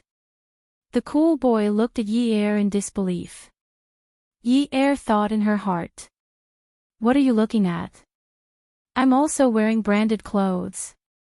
It's just that I'm wearing custom-made clothes. But since they were classmates, it's better to be friendly. If this happened in high school, she wouldn't care. She would rather have a fight. But it's different now. If things get out of hand, people might say, Two 19-year-old boys fought over the mayor's wife. This kind of news headline will be devastating. She doesn't want to provoke Jiang Zhao. In the afternoon, Yi Er went to the cafeteria alone for lunch. In the afternoon, the cool boy didn't come to class. Yi Er felt that things had calmed down. But when school ended, Yi Er was blocked at the school gate. The cool boy was carrying a bouquet of lilies and wanted Yi Er to accept it. Attention, Songshu 566.